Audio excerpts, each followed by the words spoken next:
Welcome to Whisperer of Madness. If you're enjoying the story, consider liking the video and subscribing. It really helps grow the channel and this community. Lightning Butts burns ached on Ryan's chest as he parked the Plymouth Fury west of New Rome. Triton's resort was a large complex on a small hill, built between the infamous Colosseum Maximus and Little Lilith, the city's red light district.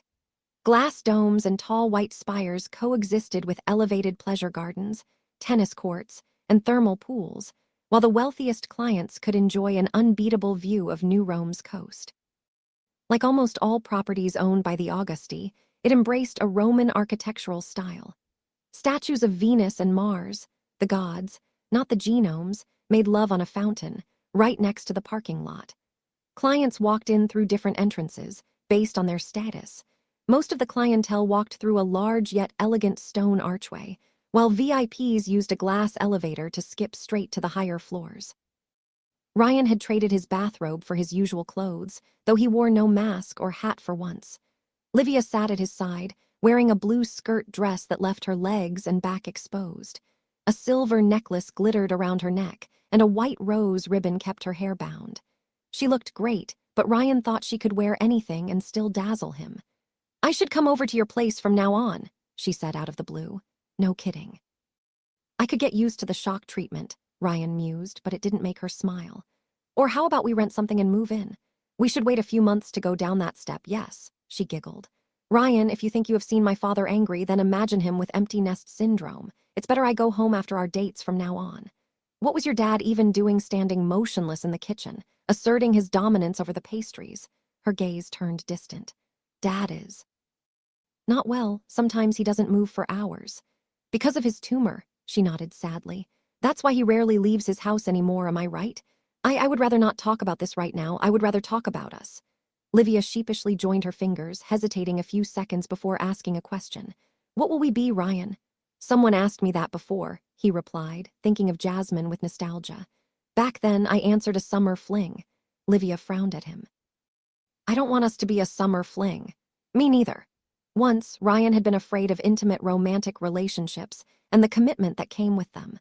The pain that followed their destruction each time he reset cut deep. But for the first time since he had gained his power, he had a partner that would remember him, someone with whom he could build a relationship lasting through several loops. It was exhilarating in its newness. Frightening, even. He carefully took her hand into his own and lost himself in her beautiful blue eyes. "Livia, do you want to be my girlfriend until time tears us apart?" A pinkish blush spread below her eyes. "You should have asked me that before we slept together, no? You skipped a lot of steps. And now I'm doing things by the book." It pleased the princess, he could tell, but her response wasn't what he had expected. "My answer is no, Ryan." The courier opened his mouth in shock. "Come again." "I want to be your girlfriend until we decide to break up if we ever choose to," Livia declared, her face turning stubborn even though her words were music to Ryan's ears. "Not until your power resets everything. I want a serious relationship." "Livia, you know I will have to reset again. What if I die early or we can't transfer your mind back easily?" Ryan cleared his throat. "I want something that lasts too, but, well, there's always the possibility an unforeseen death ruins it all." "People risk dying all the time, and yet they still make plans for the future, Ryan. Our relationship might need more work logistics-wise, but we will find a way to strengthen it. I am sure of it." Ryan could tell that she wouldn't budge on the matter, so he did it right this time. "Livia Augusti, do you want to be my girlfriend?" "There, you have it," she said with a beautiful, heartwarming smile. "Yes, I do, Ryan." And so, Quicksave was no longer single. "This changes everything," Ryan said, breaking the hand contact to search for a notebook and a pen he hid in his coat. "What is this?" Livia asked, as he opened the notebook. "My to-do list of objectives before I achieve my perfect run. After my last presidential mandate, I thought I should write down all my campaign promises to keep track of them." Ryan scratched the fuck the sun line, right between the kill Sipsy and marry Yuki ones. "I'm updating the list to account for my newfound monogamy." Curious like a cat, Livia tried to look at the content, but her boyfriend kept the notebook out of reach. "Give it to me, I want to know." "No, that's private." "Give it to me, Ryan," she insisted. "No," he felt a chill going down his spine. "No, don't you dare." Livia skipped time forward, and when Ryan regained consciousness, she had stolen the list and his pen. "So that's how it feels when I mess with people in frozen time, he complained. "Are you happy now?" A good boyfriend doesn't keep anything from his partner, she replied, before frowning at what she read. Marry Jamie and Kyung. I only planned to marry Jamie at first, but since he's going to propose to Kyung soon, I thought bigamy was the only sensible solution. It seemed to make sense to her, but then the next item on the list made Livia glare at him. Fuck the vamp and live through it. Seriously. I have a revenge to take. She isn't that good. Livia was at her cutest when she was jealous. How do you know that? Ryan asked while squinting. Because I do, his girlfriend replied before removing that plan from the list, the way a dictator signed an execution order. In fact, she barred all the fuck and marry goals of the list except those involving her. A couple's life was made of sacrifices.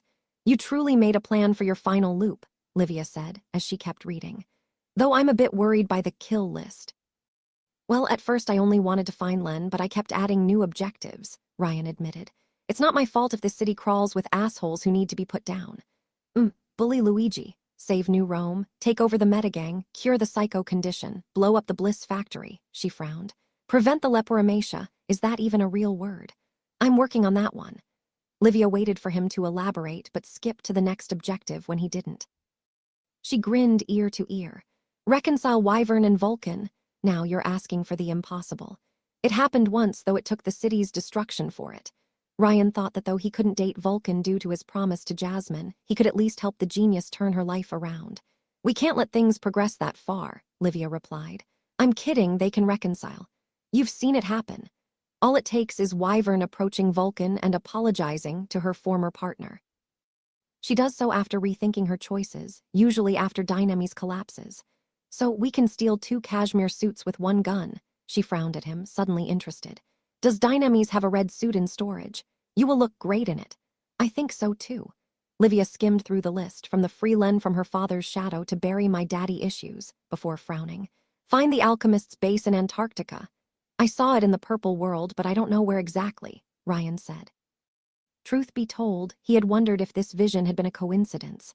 The violet ultimate one had left hints to help the courier, so perhaps it wanted the time traveler to visit this base for some unknown purpose. Some kind of fortress buried in snow and ice. Livia considered the matter thoughtfully. Now that I think of it, she whispered to herself, could it be Station Orpheon? Station Orpheon. A story Bacchus told me about the alchemist, Livia replied, before dropping a bomb. He was investigating her before last Easter and she twisted him. Her, the alchemist, was a girl, and here Ryan thought she might have been a lizardman or a gray Martian. You know a guy who met the alchemist and you never told me. I didn't think it was important, she replied, a little embarrassed. Thing is, Ryan, my power cannot look into the alchemist. I've tried before, but I can't find a world where I have interacted with her, if she's even a human woman at all. She could have a power similar to mine. Maybe, I'm sorry I'm blind here. Dad wanted to track her down too, but eventually abandoned that plan after years of fruitless investigation. Bacchus himself wasn't much help either. All he cares about is bliss and contacting his god, whose nature I now understand better, thanks to you. An ultimate one. Ryan had reached the same conclusion after his talk with Darkling. Bacchus had called God it and thought psychotropics capable of affecting even genomes could help make contact with it. It didn't take a genius to figure it out. What do you mean by she twisted him? He wasn't always. Livia struggled to find the word. Obsessive, Ryan suggested. Deranged, though he hides it well. According to Dad, he used to be well-adjusted before the alchemist got to him. Afterward, hallucinogens and later bliss became his life. His girlfriend shook her head. Even the tales he says are quite confusing. Will he tell them to me too if I confess my sins? For my heart is full of wicked deeds. No, I don't think so, but you could compare notes and find out. Livia smiled. I have never been to Antarctica. It must be a beautiful place. Want to make it our next stop for our winter vacations? Now you think like a true boyfriend. She flipped the notebook's page before blushing upon finding the last objective on the to-do list. Make Livia happy. Livia looked at Ryan with a pleased face, adjusting her hair. What, are you surprised? The courier asked his girlfriend, his fingers brushing against her red cheek. You're part of my perfect run too. It's a good list, Ryan, she said before hastily scribbling a new line. But you forgot one task. Ryan frowned as she gave him back the notebook and the pen with a new objective. Be happy too. I thought it would come naturally, he said while putting his items back inside his trench coat.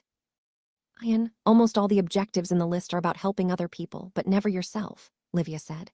That's very noble of you, but you have to take your happiness into account too. No more suicides will be a start. What? But a glorious death is half the fun of a loop, Ryan protested. Do you realize how many people fail their lives but make a success of their death?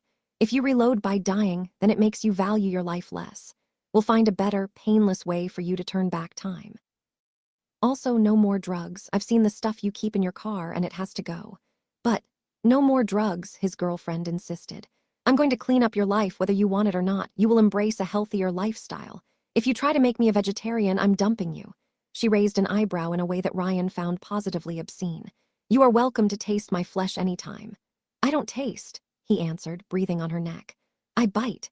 She turned scarlet at his insolence. You have gone too far, Ryan, Livia said, unable to hide her embarrassment. I have to punish you. Mistress is welcome to whip me any time. I had something else in mind. Her lips shyly brushed against his own, the contact so brief it might have been a dream.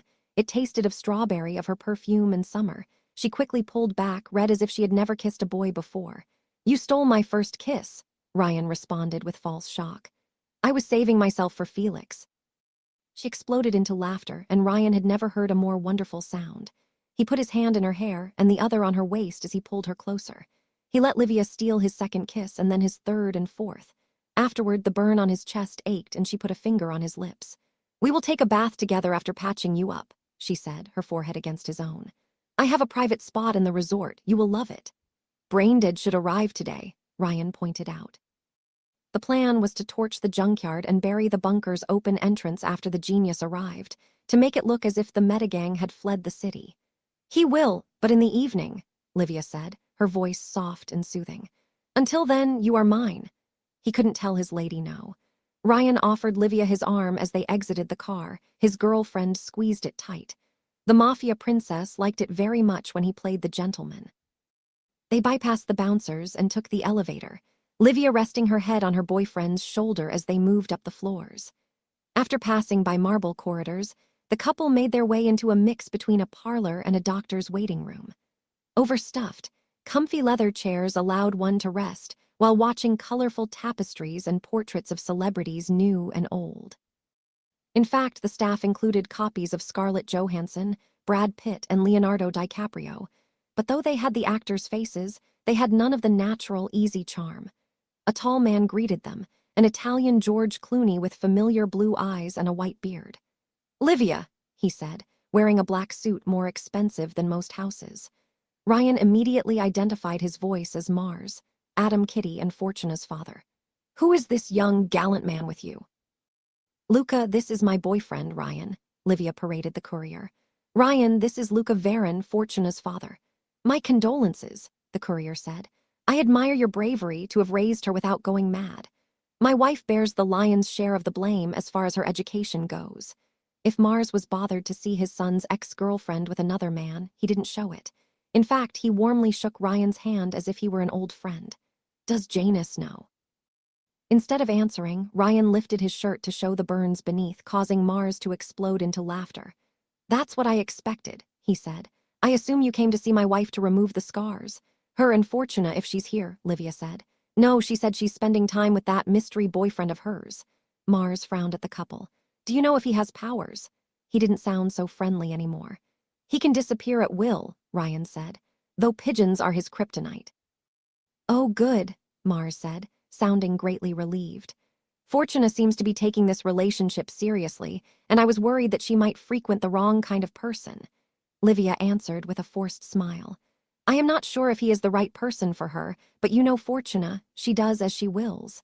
Like her brother, Mars said with a chuckle. I wonder how Narcinia managed to turn out so dutiful with such unruly siblings. Because you murdered her parents and abducted her as a babe, Ryan thought, Livia's arm tightening around his own. She had sensed his unease. When is Narcinia returning from Ischia Island? The princess asked Mars with courtesy. She probably already knew the answer with her power, but pretended not to for the sake of conversation. It has been a long time since I met her. She will return on the 14th, to attend the meeting scheduled on the 15th. Mars glanced at Ryan, frowning upon realizing he knew what they were talking about. Are you, one of us? I cut horse heads for a living, the courier said, and to his joy Mars seemed to understand the reference. They never run fast enough. Will you make me an offer I cannot refuse? Mars replied with a warm smile. Perhaps we could invite you two for dinner when Narcinia returns. She needs new friends closer to her age, and I think she will become fond of you, Ryan. With pleasure, Livia replied with a smile, though her grip on Ryan's arm tightened. Mars took his leave afterward, pretending that he needed to attend to other business. Ryan on the comfy chair and Livia on his lap. Is this place bugged? He whispered into his girlfriend's ear. Yes, but not my suite, she replied with the same low tone. Wait a little. Andrea Giuliani Varon, alias Venus, received them afterward in an immaculate surgery room. She was a beautiful woman in her early 40s, and a grown-up version of her daughter Fortuna. Clad in a regal white dress and keeping her golden hair braided, she wouldn't have looked out of place on a Playboy magazine's cover. Ryan noticed that she didn't have an operation table, simply a warm bed where the courier laid, while the fashion model raised his shirt. Venus touched his chest with her thumb, and the burns vanished as if they had never existed in a green flash of light. Done, Venus said with a professional smile. I have a scar on my left butt cheek, can you remove it too? Ryan asked. No, I like it, Livia said coyly. I like the noise you make when I pinch it. Venus looked between the two of them and, unlike her husband, didn't hide her displeasure. Do you have news of Felix? She asked Livia, emphasizing the name. No, Livia replied dryly, as Ryan put his shirt back on and returned to her side. He will not come back. Maybe he will, Venus said, eyeing Ryan warily. He could tell she would have preferred to have her own blood date Augustus heir, but she had no second son to offer. Or if not, we will take him back. When will your father give the order to destroy the Manada clan once and for all? I do not know, Livia replied evasively, though Ryan knew she meant, never if I have my way. But we can discuss that on the 15th. Certainly, Venus replied with a smile Ryan found rather disturbing. Will you take the lover's suite as usual? Yes, of course, Livia said, to the older woman's displeasure. Venus gave them a key card and watched them leave the parlor in silence. Ryan could feel her glare on his back, and no doubt she already plotted to have him removed for usurping her son's position. Clearly, she was deadlier than her husband, but the courier had survived far worse. Livia led him to a VIP suite on the 5th floor of the resort, a tastefully decorated apartment with its own private jacuzzi bath.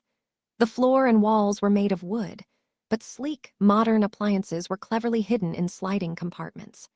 Stained glass picture windows provided a marvelous view of New Rome's beaches and the sea beyond, while some of Livia's paintings adorned the walls. Though Livia insisted the place was safe, Ryan still took a moment to check the room for traps and bugs but didn't find any. The jacuzzi's waters were warm when he slid naked inside them, his partner joining afterward. I have the feeling we will end up glued together, Ryan said, when she sat between his legs, her back against his chest. She had kept the silver necklace on, which glittered with the sunlight outside.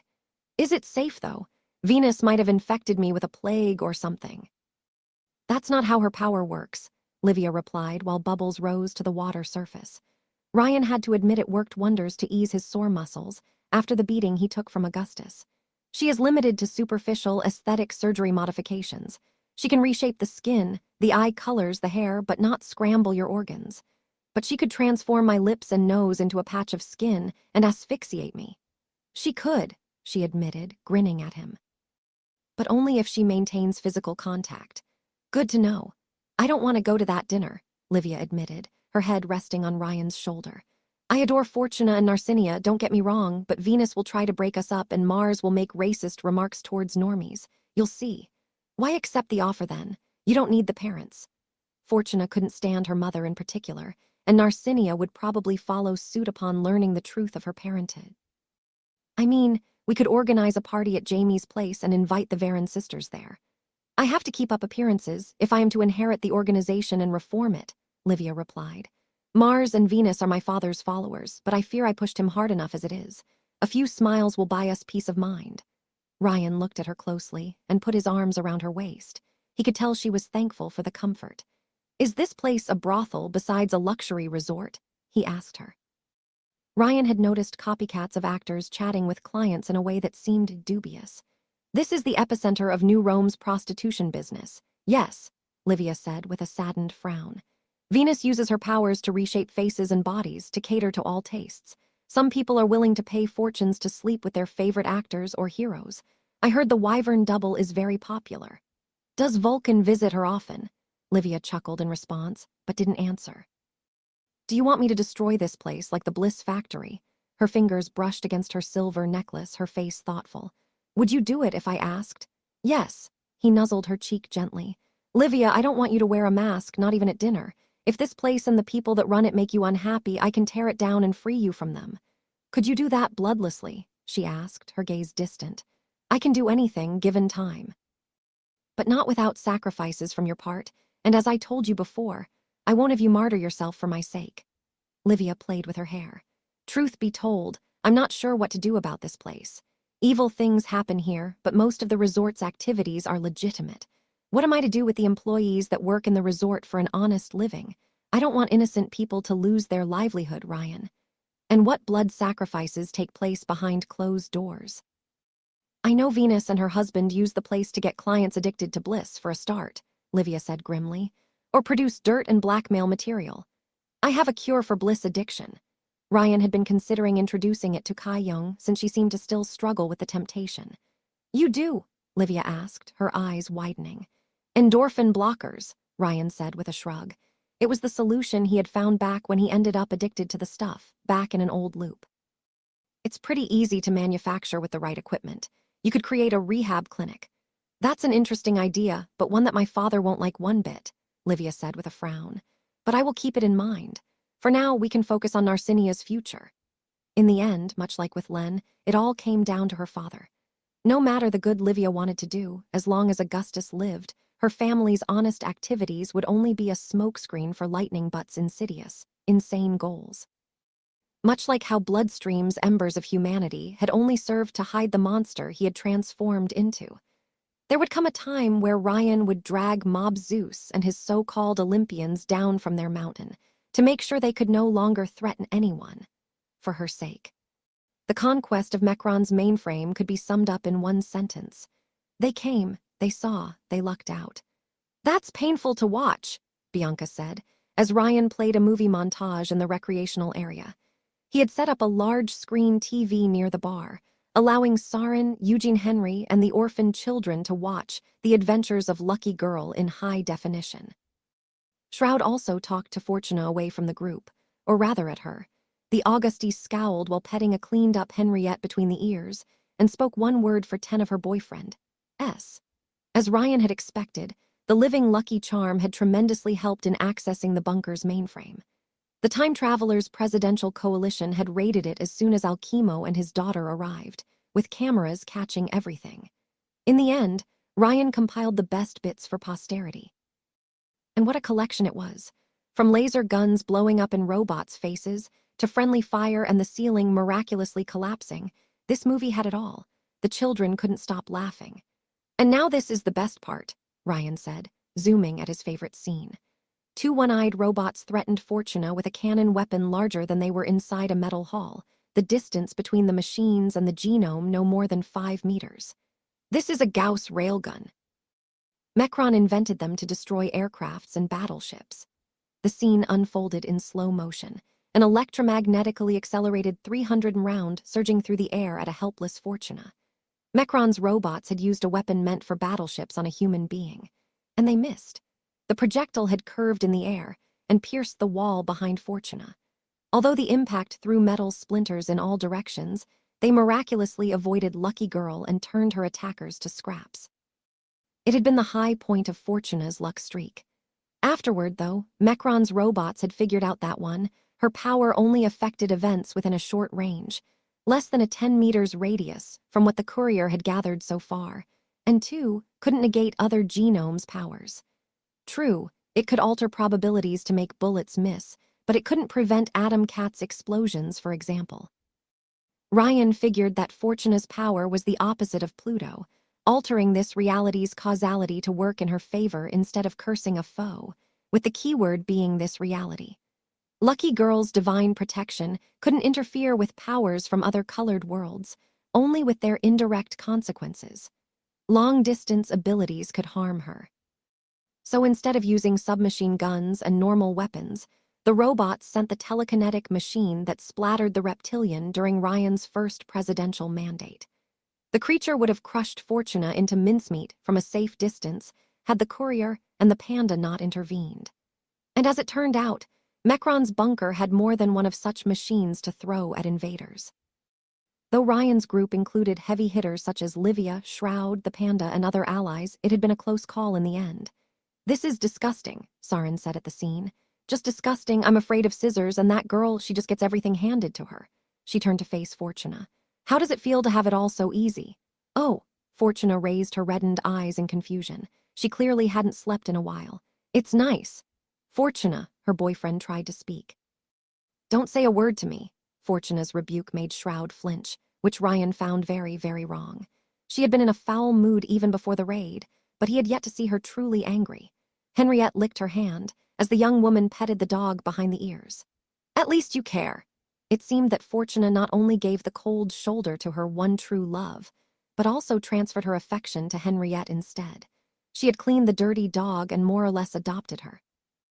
Ryan was tempted to question Livia about this, but his girlfriend had left to return to her father after providing Alchemo with the brain maps. The genius had accepted Ryan's story of time travel after analyzing his own memory map and eagerly proceeded to operate on his daughter and Len both. He had said he could even improve the process further, though the courier didn't see how. "Could I see you for a minute?" Ryan gestured at Shroud before grabbing Eugene Henry. "No invisibility, please." The vigilante followed with a condemned man's enthusiasm as Ryan led him into his bunker bedroom. "So, your luck has run out?" he asked his transparent friend, with Eugene Henry resting in the courier's arms. "We're having a bad time." No kidding, a blind man could see it. "Thankfully, I have a long experience as a relationship counselor," Ryan said. "In the end, it's all about mommy issues, you'll see. Was your mother a blue-eyed blonde too, like your girlfriend?" The vigilante marked a short pause before reluctantly answering. "Yes. See, in the end, it's always about sleeping with your mother. But they're nothing alike personality-wise. You tried to find the right balance between familiarity and newness, but we can explore the Freudian undertones later." Ryan introduced his favorite windshield to his bedroom. There was a small hole in the wall where the plushie had opened fire with the gravity gun. The inactive rabbit in question sat on a desk, surrounded by half-empty alcohol bottles and antidepressants. Ryan thought the sight would help with the counseling session. "Take the cat and lay down on the bed." Shroud sounded highly skeptical of Ryan's credentials. "Why the cat? It's an integral part of the healing process," Ryan said before all but shoving Eugene Henry in his ally's arms. Shroud looked at the furball, who meowed in response and couldn't resist. He laid down on the bed, the cat taking over his chest while Ryan sat on a nearby chair. "So, about that relationship." Shroud marked a short pause while Ryan remained silent. Nobody could resist trying to fill an embarrassing silence. "Promise me you will not crack a joke." "No more than 3, Ryan haggled. "I hate you," the patient sighed. "Fortuna and I had a date." She invited me to her apartment to show me her statue collection."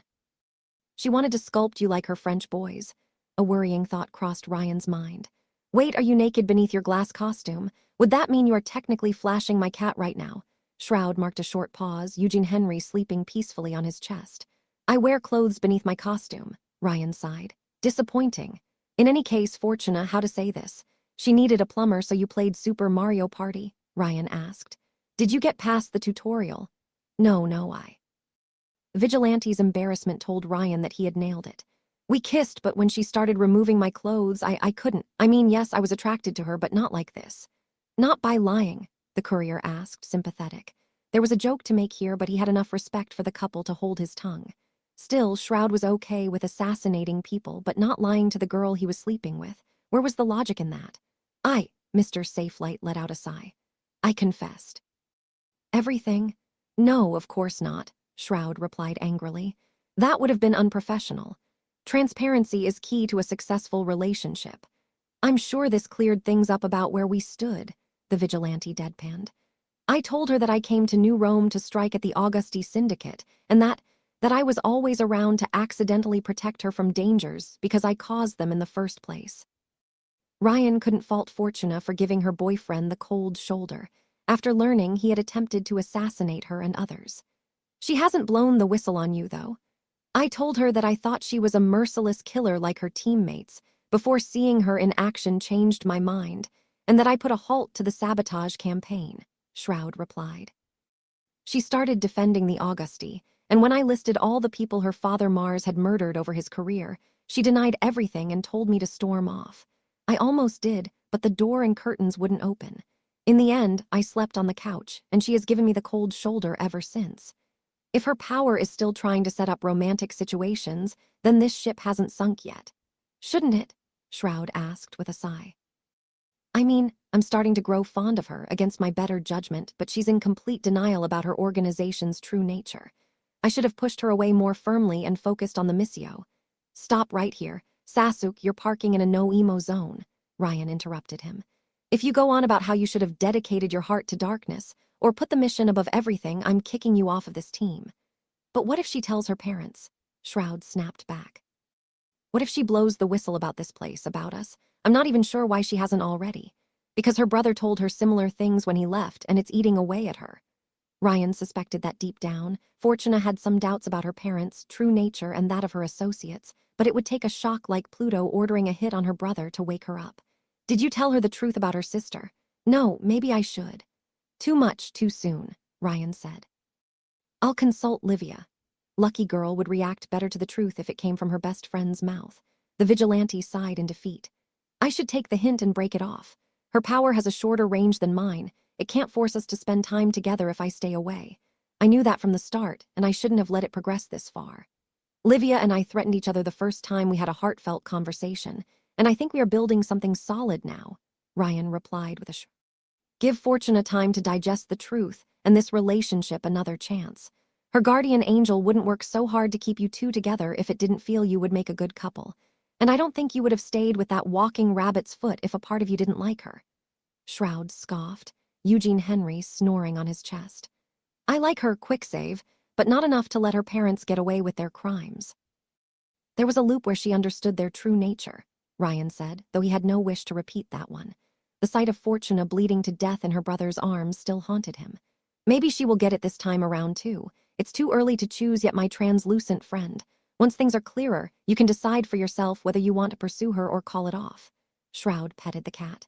You aren't half bad as a therapist. Do you want to talk about your daddy issues while we're at it? I'm on a streak lately. I'll pass. Getting his feelings off his chest made Shroud relax, so the two genomes left Eugene Henry to sleep and moved to the laboratories below. By the time they reached the infirmary, Alchemo had finished Len's memory transfer. The communist genius was talking with the doll, while Alchemo and the panda conversed with Stitch. The carnival's genius had arrived roughly at the same time as Braindead and his daughter to remove the bloodstream strain inside Len and work on a vaccine. With access to Mecron's database and laboratories, Ryan had put Dr. Tyranno and Stitch in contact, and the two had hit it off well from what he had heard. Of course, the carnival doctor hadn't been happy to work with someone responsible for infecting New Rome with a sleeping bloody plague, but decided to make the most of the situation. 3 geniuses and a half in one room, Ryan said as he and Shroud joined the group. You should form a think tank. Am I the half, Sifu? The panda asked. Truthfully, you might become a de facto genius in time, Stitch replied, scribbling notes in a journal. Ryan had learned the plague doctor usually preferred to work on paper rather than computers, for reasons the courier couldn't explain. Since our science can be replicated. In the span of 2 days, Ryan's Pandawan had learned the equivalent of 2 doctorates in medical science and chemistry, 5 master's degrees, and 8 languages, including Chinese, Basque, Inuit, and even the Braille writing system. Though he was no true genius, he could serve as a very effective lab assistant. Are you all right, Shorty? Ryan asked his old friend. I'm fine. Len scratched her head. It's strange. I remember some days happening in 2 different ways rather than one. I'm not sure which of them is the correct one. Is that always the case for you? Yes, but usually with thousands of variations instead of one. Sometimes the time traveler forgot which one he validated for his perfect run. Was that what you meant about improving the memory transfer? Ryan asked Alchemo. Yes, memories coexisting rather than a straight override, the genius shrugged. I struggle to find a workaround for your pet psycho Sarin, though.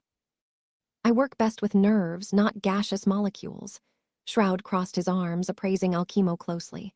According to Quicksave, you are a brain genius, he said, his voice hesitant. Ryan could tell he had been through many false hopes and thus remained cautious.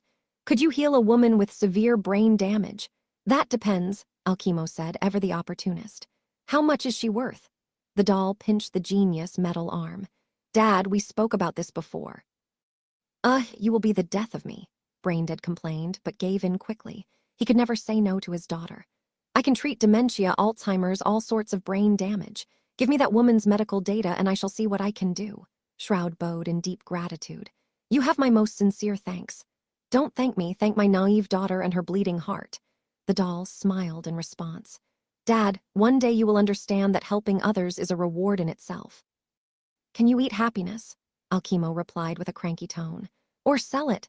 I would be interested in cooperating with you in the long term, Stitch said. We geniuses have extensive knowledge, but only in a narrow field. I believe we could achieve greater things together than separately. We complete parts of a larger sequence. Indeed, Ryan had had the same idea with Nora. He could already see the synergies she would form with Shorty to develop underwater cities. About cooperation, how is our vaccination campaign going? The courier asked, Len looking away. I already created a formula based on the information you and this strange scaled doctor provided, Stitch answered, showing Ryan his notes. Once distributed in the population through airborne means, it should spread through New Rome in days and Europe in weeks. Good. And Bliss. I have studied your proposed cure, and I believe I could develop a viral version, yes. A nervous system suppressant alongside endorphin blockers would prevent the physiological and psychological addiction. Nothing revolutionary, Alchemo complained. Slightly jealous Ryan had achieved something in his domain of expertise. I could make something similar. Even solve the fertility issues, Ryan deadpanned. PFF, if you ask me, it's an improvement. But so long as the Augusti possess a superlab, they can make new bliss strains, Shroud pointed out grimly. A cure will cripple their business in the short term, but not forever. Indeed, Lightning Bud and Bacchus had the resources to create new drugs, given time. Ryan doubted the superlab's destruction would stop them either. The loss of Bliss would be a heavy blow to the Augustes crime empire, but not a fatal one. They needed to take out the key figures in the criminal syndicate to clear the way for Livia to reform it. The courier quickly noticed Len's unease and changed the subject. Shorty, can I talk to you for a second? His best friend answered with a short nod, and they walked away to a more private room. The same one where Big Fat Adam had once interrogated Ryan, in fact. How do you feel? The time traveler asked, before adding with more hesitation. About your father. I feel the same, she answered grimly. Nothing's changed. As Ryan had worried. He would have hoped that whatever bloodstain her father left in Len's body had brainwashed her, forcing his daughter to love him. It would have made everything so much easier. Since you have the memories of both this loop and the previous one, then you understand what happened. He killed me. Len didn't cry, though her voice was bitter and sad. Ryan, you've seen him. Is there any hope for him? I don't think so, Ryan admitted. He's closer to a virus than a man now, and I don't think he's even self-aware anymore. Killing him would be mercy. She took a long, deep breath. That day, the reason I didn't run away with you was because there was a chance he could improve. No matter how slim. Len struggled to articulate her thoughts, and Ryan waited patiently. If I can only agree to do this if my real father is already dead, truly dead. Len crossed her arms and looked down at the cold steel floor. If there is still a chance we can cure him, bring the human out. There wasn't any, but Ryan knew Len needed more time to accept it. She hadn't witnessed her father's state personally, as her memory map had been recorded before the Dynamis raid. Shorty, a long, long time ago, I made a decision for the both of us, and I've paid the price ever since, the courier declared. You know where I stand as far as your father is concerned, but the definition of insanity is doing the same thing over and over while expecting different results. This time, we'll make the decision together. Not now, Riri, she said upon raising her eyes, her face pleading. Not now, I need more time. It's too big a decision to make now. I understand, he replied. We can delay the Dynamis raid for later. We'll use this loop to test the vaccine, gather information, and find a cure for the psycho condition. So what's the plan? This place won't stay hidden forever, Riri. Someone will talk. After we deal with the Bliss factory, we'll have to skip town to avoid Lightning Butt's retaliations. We'll blow up the bunker on our way out and move to the one place where we could find the cure for the psycho condition, its source. With the bunker's mainframe under their control, Ryan could also now recreate the Saturn armor and finally get to the bottom of his new ability. Len nodded. Antarctica. We'll make a stop near Monaco on the way, Ryan said with a grin. There are people there that I haven't visited in a while. It would make for a nice holiday. A smile appeared at the edge of Len's lip, but it was soon drowned by sadness. Shorty, I heard you talk with Livia through the chrono radio. Len bit her lower lip. You're dating her. It was more of a statement than a question. She's good for me. I can't explain it. Ryan scratched the back of his neck. Like she confiscated all the combat drugs I kept in my car. When I said I only used them for suicide runs, she replied, yes, that's the problem. It reinforces your belief that you throw your life away, and that's not good for your mental health. She's not wrong. Yeah, it made sense in hindsight, Ryan replied. At one point in time, I didn't care about dying. It was part of the fun, but now I do mind. Ryan didn't want to die anymore. He wanted to spend lifetimes with Livia, with Len, with the friends he had made along the way. Short, adrenaline-rushed loops were fun, but they were like drug injections. They only served to dull the pain. They were a crutch and wouldn't help him heal. Eventually, Len nodded to herself. She's good for you, I agree. I can see that. She's helping you get better like you do with me. But you would have preferred something else. I said things couldn't go back to how they were, so I can't fault you for moving on. We're family now, and you deserve someone who makes you happy. You'll find someone too, Ryan said. The world is full of wonderful people. Maybe I'm not the right person for you anymore, but somewhere there is one that fits the bill. Perhaps, she replied, and for once she sounded cautiously optimistic. I've lived in the past for so long because I was scared of being hurt again. But seeing you happier, and not just with Livia, it gets me thinking. Len smiled. Maybe there's hope for the world and me too. I should look forward, not backward. It was time for both of them to move on, together. It was May 14th in New Rome, and a handsome secret agent flew above the Mediterranean Sea. The wind brushing against his mask and magician's hat, Ryan peeked over his jetpack to look at Vulcan. The genius was hot on his trail, piloting her slow, bulky mech. Come on, you aren't even trying. The courier taunted his favorite dwarf over the intercom. It was the second round of the race, and she couldn't catch up to him. Then again, your mom was so slow. It took her 9 months to make a joke. The only slow thing will be your death when I catch up to you. Vulcan snarled back as she accelerated, her mech thrumming like a supercharged car. Both contestants flew so close to the sea level that they blew water in all directions as they passed. In spite of her threat, though, Ryan maintained a decent lead as they toured Ischia Island. Iron walls and wind turbines surrounded the radioactive dump, keeping the toxic purple miasma safely contained. Hidden turrets rose from the shoreline and pointed at the flyers, though their maker prevented them from opening fire at Ryan on sight. Why doesn't your hat fall off? Vulcan asked. It's magnetized. It came in handy for someone like Ryan, who favored acrobatics and explosions in his fights.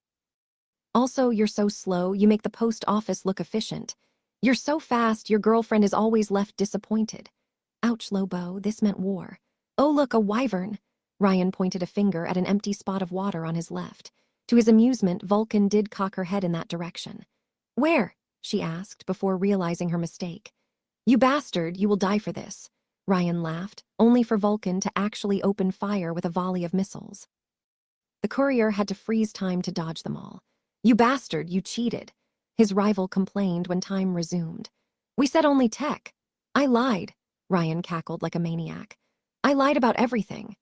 The two contestants finished their tour of the island and came into view of the Castello Aragonese, that old fortress which Augustus refitted into a bliss superlab. The powerful stone fortress's walls oversaw the sea from atop a volcanic islet and a garden of alien plants. The ghostly skull of Geist appeared for a brief moment above the castle when the racers approached. A tornado of colored dust carried the house-sized apparition and started strong winds slowing down the contestants. Come to see me win, Ryan shouted as loud as he could, barely dodging a seagull. Damn bird traffic. To his surprise, Casper the ghost apparently listened. You better, the specter replied with a casual voice, though it somehow carried across the waves. I bet on you. So not only could that flying skull manifest anywhere on the island, but it also had sharp senses and could detect people in the area. This ruined Ryan's original plan, but the courier was nothing if not adaptable. Geist had bet wisely. For although Vulcan attempted to blast him at the last second with a crimson beam of light, the courier passed over the fortress first. There was a coming short joke to make, but Ryan was too tall to make it. Damn it, Vulcan snarled. Damn it, damn it, damn it. Where did you find that jetpack? In Mecron's bunker. In a cave in a box of scraps. The princess wet cave. Damn, news traveled fast. I took shelter from a thunderstorm inside, Ryan said, as they began another turn around the island. Wait, is tomorrow's meeting about my execution? Tomorrow was the Olympians' meeting, which should end up with Zanbato confirmed as the new Mercury. Jamie hadn't organized a welcome party this time around, perhaps because Ryan had spent most of his time with Livia. And with nothing to distract her, Vulcan had decided to check up on the Bliss Island's defenses today. It cost the courier an A-bomb and advanced technology to get into her good graces, but the genius eventually invited him to participate in the inspection. Truthfully, Ryan suspected Vulcan wanted to impress him with her technology. She wanted him as a lab assistant, but the courier had defended his independence and maintained a professional distance. Sort of. He assumed jetpack races counted as a team-building activity. Could be, Vulcan replied, still sore over her defeat. How much to spare your pretty head? An A-bomb, Ryan haggled. Bloody or extra crispy. Already got one and prices are up. I guess you'll die. If they vote yes, can I die buried in pizzas? Ryan didn't think he had died that way yet. At least not with 4 cheeses. Or couscous. I can arrange death by waffles, Vulcan joked back. Ryan had missed trading jabs with her. He had thought he would find the inspection agonizing, but to his surprise, he could interact with Vulcan without experiencing depressing flashbacks now. Perhaps it was his newfound desire to move on, or his elixir's advice finally sinking in. Ryan would always cherish his Jasmine's memories, like all the relationships erased by his power, but he no longer lived in its shadow. And neither did the current Vulcan. He could finally befriend her without comparing her to her past self. No, seriously, I blow you a chef's kiss, Vulcan said, her mech mimicking the gesture. I didn't think anyone would be mad enough to make a move on Augustus' daughter. You won't live long, but I'll come to your funeral. Going by Casper the Ghost over here, heaven has a revolving door. Ryan chuckled. How did you know? Vulcan shrugged. Some of the staff members saw you kiss Minerva at Venus Resort and spread the word. I guess Augustus couldn't kill the leakers fast enough. I thought paparazzi were an extinct species. Not for a lack of trying, no. The duo reached the Bliss Superlab again, flying over the outer walls and towards a helicopter platform. Vulcan's mech caused the entire fortress to shake as it landed, while Ryan crossed his arms and did his best to look good as his feet touched the ground. When they arrived, armored soldiers were busy boarding a group of 3 armed helicopters and checking up on their weapons. Bacchus oversaw the operation with his hands behind his back, while young Narcinia waited alongside him while holding a flower bouquet. Ryan couldn't resist examining it, and he didn't recognize half of the plants. Some were roses with petals of multiple colors, others fusions of lilies of the valley and yellow daisies. The colors mixed in a tasteful display for the eyes, and the smell was almost divine. You like it, quick save? Narcinia asked him shyly, her brown hair flowing with the ocean wind. Her heart-shaped face was so unlike her adopted family, Ryan wondered why Venus didn't change it. Perhaps Narcinia's power interfered with her adoptive mother, S. I made it for Mom and Dad. She should have added some hemlock and nightshade then. It's delightful, Ryan said from the bottom of his heart. But do they sing? Sing. You can make any form of life from what I heard, so why not flowers that can sing? Ryan asked mirthfully. Make them edible so you have the full sensory package, Vulcan snickered, her armor towering over the duo. You can't eat flowers, Narcinia protested. But singing flowers, that's a nice idea. I could have them blow colored fumes while they sing too. She turned to Bacchus. What song would you like, Father Torque? Andreas Torque, alias Bacchus, turned his gaunt face at his small protege. His eyes were as black and lifeless as coal, and Ryan had yet to see him blink. One could almost see the bones beneath his priestly garbs. All in all, the man reminded the courier of a walking corpse. Gregorian chants to soothe the soul. And bliss for the fumes to have a good time, Vulcan deadpanned. Narcinia bristled a bit at that, clearly not very proud of working on making drugs. Don't listen to him, he's behind the times, Ryan told Narcinia. When in doubt, choose synthwave. I don't know that music genre, Narcinia said, the poor naive child. I will teach you and the meaning of life as well, the courier replied. This reminds me I will not be available for Venus dinner, Bacchus said with his soft, calm voice. I shall return to Ischia after meeting with our fellow Olympians. Narcinia didn't hide her disappointment. My mother won't like it, Father Torque. We are on the verge of a breakthrough, Ceres, the priest chided her. Idleness is the enemy of progress. It is not wise to make God wait. It's probably vibing in its blue world, Ryan said while testing the waters. It knows you will reach it in time, like it knows everything else. That was a pure bluff and speculation, based on the courier's knowledge of the ultimate ones, their dimensions, and what Livia had told him. Yet he hit the mark, for the priest's head snapped in Ryan's direction so fast that the courier worried he might break his neck. Have you reached heaven? Bacchus asked, his black eyes peering into Ryan's soul. The stare's sheer intensity might have made a younger man crumble to his feet in penance, but the courier had faced far worse. Still, the priest's presence made him feel uneasy. In a way, Bacchus reminded Ryan of Bloodstream. The courier could sense the madness festering beneath the lucidity. No, but I'm trying to find a way in. So am I, the priest stated with a hint of enthusiasm. It must have been gratifying to meet someone who validated his beliefs. I am close. Pray harder, Vulcan snickered. Clearly, she didn't think much of the priest's delusions. Look, I'm very busy and this security inspection was a waste of my valuable time. Let's escort you back on the mainland and be done with it. There is no rush, Bacchus replied calmly before putting a hand on Narcinia's shoulder. Go climb in the helicopter, I will be with you in a minute. Yes, Father Torque, the young teen nodded, while Vulcan grumbled. Bacchus took Ryan aside for a short talk, the two walking along the walls of Castle Aragonese. Priest didn't take his eyes off the courier for 1 second, examining him with a quizzical look. Your name is Quicksave, correct? I'm immortal, but don't tell anyone. Andreas Torque observed Ryan without a word, studying him.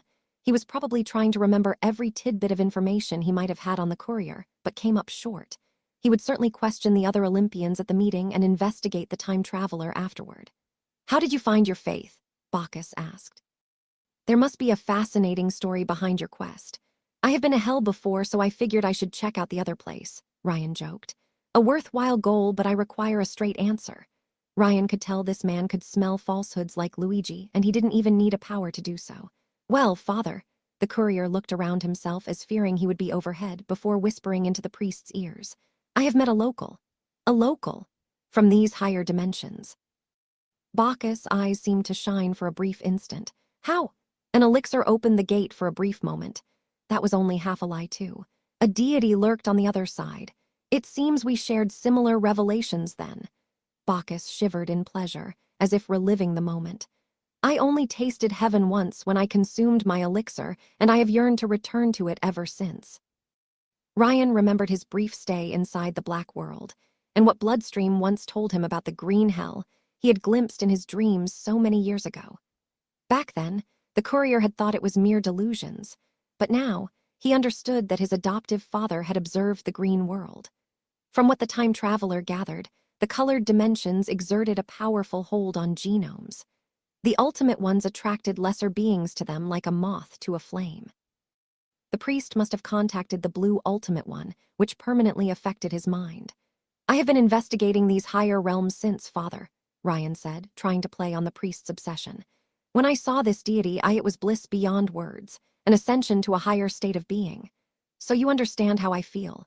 Bacchus nodded slowly. To be on the verge of becoming something more than human, only to be returned to this sinful, imperfect world, it is maddening. So I have been researching the alchemist, Ryan said, cutting straight to the chase. I thought only she might answer my questions. Clearly, she created elixirs to establish bridges with gods, to make us divine. That was Eva Faber's goal indeed. The shadow of a smile appeared on Bacchus' face. A true prophet. I mistook her for the devil, but now I see that she was the Lord's tool on earth. A visionary. I only met her once, but she left quite the mark. Ryan could see that. When did you see her? On last Easter. I had been tracking her for years, back when she was refining the holy elixirs for the sake of us all. She vanished after enlightening me. She's hiding beneath the snow, Ryan said. I know she has a base in Antarctica. Station Orpheon? Bacchus shook his head. You are mistaken. We sent people there and they found nothing. The station has been emptied for more than a decade, ever since a violet flash was seen above its skies. A violet flash. If the alchemist had access to advanced technology, then she could easily hide a base in a pocket dimension or a similar place. Maybe even hide it in plain sight. The Augusti didn't have the means to detect such an anomaly, but Ryan could probably find an entrance. Do you have the coordinates of that pilgrimage site, Father? He did, and could quote it from memory. Ryan folded it in a corner of his mind. If you wish, I could involve you in our new Bliss strains test trials, Bacchus said. This will let us contact God. I can feel it in my bones. This long tribulation is finally nearing its end. I would rather avoid the sterility that comes with it. I thought God said we should be fruitful and multiply. That part is Augustus' will, without which he would not have sponsored the project, Bacchus said, though he clearly had no problem with sterilizing a large part of the population. God put him on earth to separate God's chosen from the unworthy. Not everyone may ascend, and Bliss will sort them out. If Ryan had any hesitation left about destroying that lab, the priest just destroyed them. The courier glanced at the specter of Geist floating above the fortress, his grinning skull watching the sea.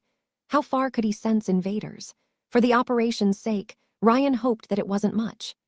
There is little time left to discuss the matter, Bacchus said, Vulcan gesturing him to climb inside the helicopter.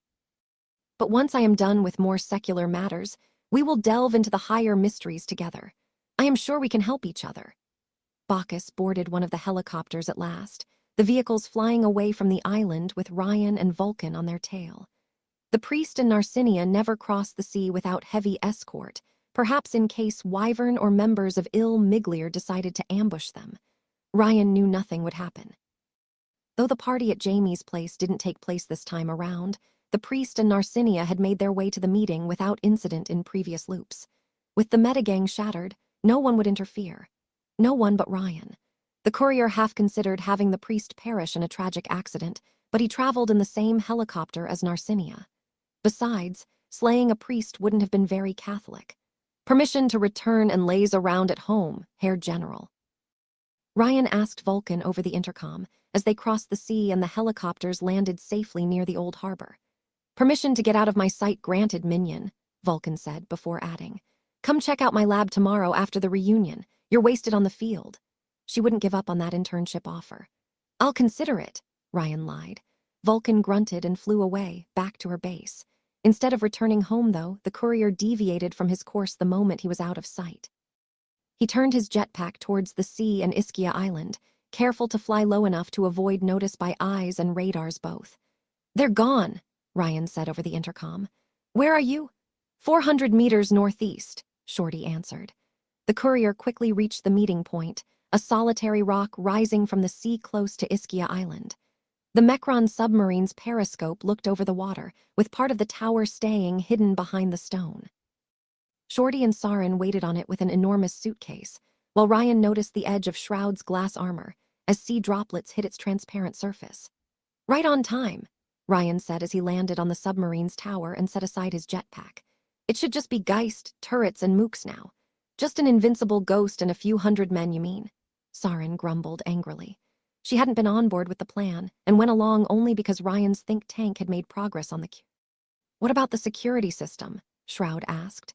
Vulcan showed me the defensive turret's location, but she wouldn't let me inside the fortress. The genius was fond of Ryan, but didn't fully trust him either. I do have information about what's inside, including a map. And all it cost you was sleeping with the enemy, the invisible vigilante mused. Indeed, it was Livia who provided them. Unfortunately, even with your girlfriend's intel, I cannot hack into Vulcan's security system, or at least not without alerting her of my attempt. I will need to access terminals inside the fortress. We are taking huge risks, Riri, Len said. She trusted him enough to follow his lead, but remained uneasy. Even without Bacchus, the lab is defended by soldiers in power armor, automated defenses, genomes, and a ghost. One couldn't forget the ghost. In the end, Geist was the island's true line of defense, a genome of incredible power that almost nobody could harm, let alone kill. But thankfully, the Spectre couldn't haunt multiple places at once. There won't be a better opportunity, Ryan argued. Tomorrow morning, the Augustes High Command will be hours away, too far away to intervene. A night is a long time, Saren said grimly. You said you could reform in that time, Len pointed out. I should, since these fucking turbines blow gas within the island and condense it, Saren replied angrily. But I still hate it. If you don't give me back my suit afterward, I'm killing you myself. See the bright side. When you've opened a breach, you'll get your own power armor, Ryan reassured her, before opening the briefcase and looking at his own suit. The Augusti knew Quicksave, but they didn't know Saturn. Ryan hoped that Saren's presence would deceive Mob Zeus, make him believe the Metagang were still active and sabotaging his operations. Livia would help sell her father the lie, giving the group some precious respite before lightning but inevitably tracked them down. After the loss of his superlab, he would stop at nothing to find the responsible party. Len helped her best friend put on the Saturn armor, Ryan delighting as she draped a cashmere poncho on his shoulder. The courier had used the data gathered in the previous loop to improve on the power armor's design, replacing the chest cannon with a modified variant of Adam's gravity rifle, improving the flight systems, and reinforcing the parts which Lightning Butt had managed to breach. The courier also invested heavily in radiation and heat shielding, in preparation for a new confrontation with Fallout. He had forgotten to add a proton pack, though, which would have come in handy with Geist. Once the armor was operational, Ryan activated his power. Time froze to a halt, black and purple particles floating around the courier. A violet ghost raced after him, his past self trying to catch up to the present. Ryan immediately noticed something new. There's more than before. One loop ago, the black flux particles were nothing but black spots among fireworks of purple. Ryan had to focus to notice them. Now they had turned into a small oil spill on a violet sea. His black power, whatever it was, had grown stronger. How? Did it leech off some of Fallout's radioactive energies during their last confrontation? Darkling could remember things across multiple loops, so black flux probably ignored the usual rules of Ryan's time travel. Or perhaps it had fed on the previous loop's destruction. In this case, each reset should strengthen the ability. What did it even do? If it could damage Lightning Butt, could it do the same with Geist? Could it kill the unkillable? I wish I could have Darkling on speed dial, Ryan complained as time resumed. Is everyone ready? The plan was for Saren to infiltrate the island in gaseous form, which would confuse even Geist, and then sabotage key defenses during the night. Ryan and co. would then attack the lab on the next day while Lightning Butt held court, scrambling communications to prevent the Augusti from calling for help. If all went well, Ryan might repeat the operation in his perfect run. Almost, Shroud said, turning visible while looking at the open sea. A friend insisted on coming when I said we were chasing ghosts. A friend? From the carnival. Ryan didn't hide his skepticism. Trust me, if Lightning Butt sees sunshine anywhere near his mountain, then it will be New Rome's last sunrise. Leo is hunting the other Mechron bases as we speak, though the teammate in question is twice as flamboyant. Flamboyant? Ryan's heart skipped a beat as he looked at the sea with hope. Could it be? Could it be? His maddest prayers were soon answered, as a ray of crimson light racing on the water itself. Only a man capable of stopping time could witness the pure perfection of a human-shaped laser racing across the sea, as fast as light itself. In the blink of an eye, the newcomer had crossed the sea and stopped within a few inches of the child he had saved many years ago. Unlike Ryan, the man hadn't changed across the centuries, his body a solid wavelength, his suit perfect in its vibrant colors and tasteful elegance. Jesus could walk on water, the man said, but only because he learned that trick from. Ryan held his breath as his favorite superhero put his hands on his waist, showing the purity of his showy, bright cashmere suit.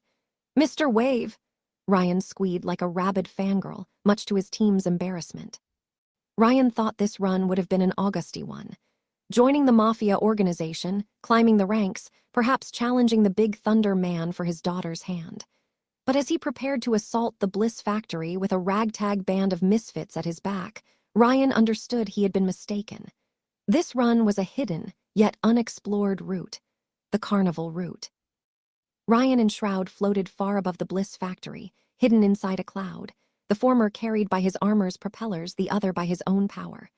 Len waited under the waves for an amphibious assault, while Mr. Wave and Saren would soon fall in position. They will know it's us, Shroud complained, barely visible. The carnival. I shouldn't have told Mr. Wave about this operation, that weirdo won't listen to reason. Ryan gently slapped his translucent friend on the helmet, to his surprise. What was that for? The vigilante asked. You don't diss Mr. Wave in my presence, the courier replied. If he wishes to strike fear in Lightning Butt's heart, it is his divine right and we shall indulge him. Wait, didn't he save your life? Shroud scoffed. I should have known he influenced you. The cashmere obsession was a telltale sign. Ryan loved cashmere like any sensible human being, but Mr. Wave did open his eyes about its splendor. The courier's first loops mostly revolved around the superhero, saving him from an explosion, again and over again, shielding the time traveler from flames with his soft wool suit. The original plan was to blame the Metagang for the attack, but while Mr. Wave had agreed to change his clothes, he simply traded his flamboyant suit for a black tuxedo and scaled boots. "They will know it's you, Wave," Shroud had complained, somewhat rightly. "You aren't even hiding your face." "Mr. Wave is wearing an evil suit," his dashing teammate had protested. "It is black, the underclothes were made in China, and the socks were woven with linen." Ryan had looked at his hero in shock and outrage. "That's a war crime." Indeed, so Mr. Wave surrounded them with tasteful alligator boots to soften the blow, like putting a flower on a Kalashnikov's barrel. "Why are you using the third person?" Len had asked. "First person cannot properly contain the power of Mr. Wave's name." Though Len had giggled, probably because she had grown used to Ryan's own antics, the rest of the team didn't get it. "Is yours always like this?" Shroud had asked Saren as she removed her hazmat suit to let her gaseous form out. She had snickered in response. "You think there's more of them? I pray not." "Wardrobe," Ryan had said, dashing all their hopes and dreams. "I've heard of this wardrobe," Mr. Wave had finished. "Our meeting will be legendary, but Mr. Wave doubts the world will survive it." Afterward, Saren had let her gaseous body flow through the wind turbines surrounding Ischia Island, causing a few dysfunctions. Geist had sensed her presence and left the fortress, but didn't know what to look for amidst all the toxic gases. Still, as Ryan observed the golden skull flickering in and out of existence around the island, he wondered how far the yellow genome's powers extended. Casper the ghost could clearly sense Saren somewhere on the island, though she had no corporeal body. Did he sense her soul? Did people actually have souls? But if so, why couldn't he sense Ryan and Shroud in the air? This reminded Ryan of Monaco. Yellow genomes usually had conceptual limits, reasoning in terms of abstract laws rather than scientific rules.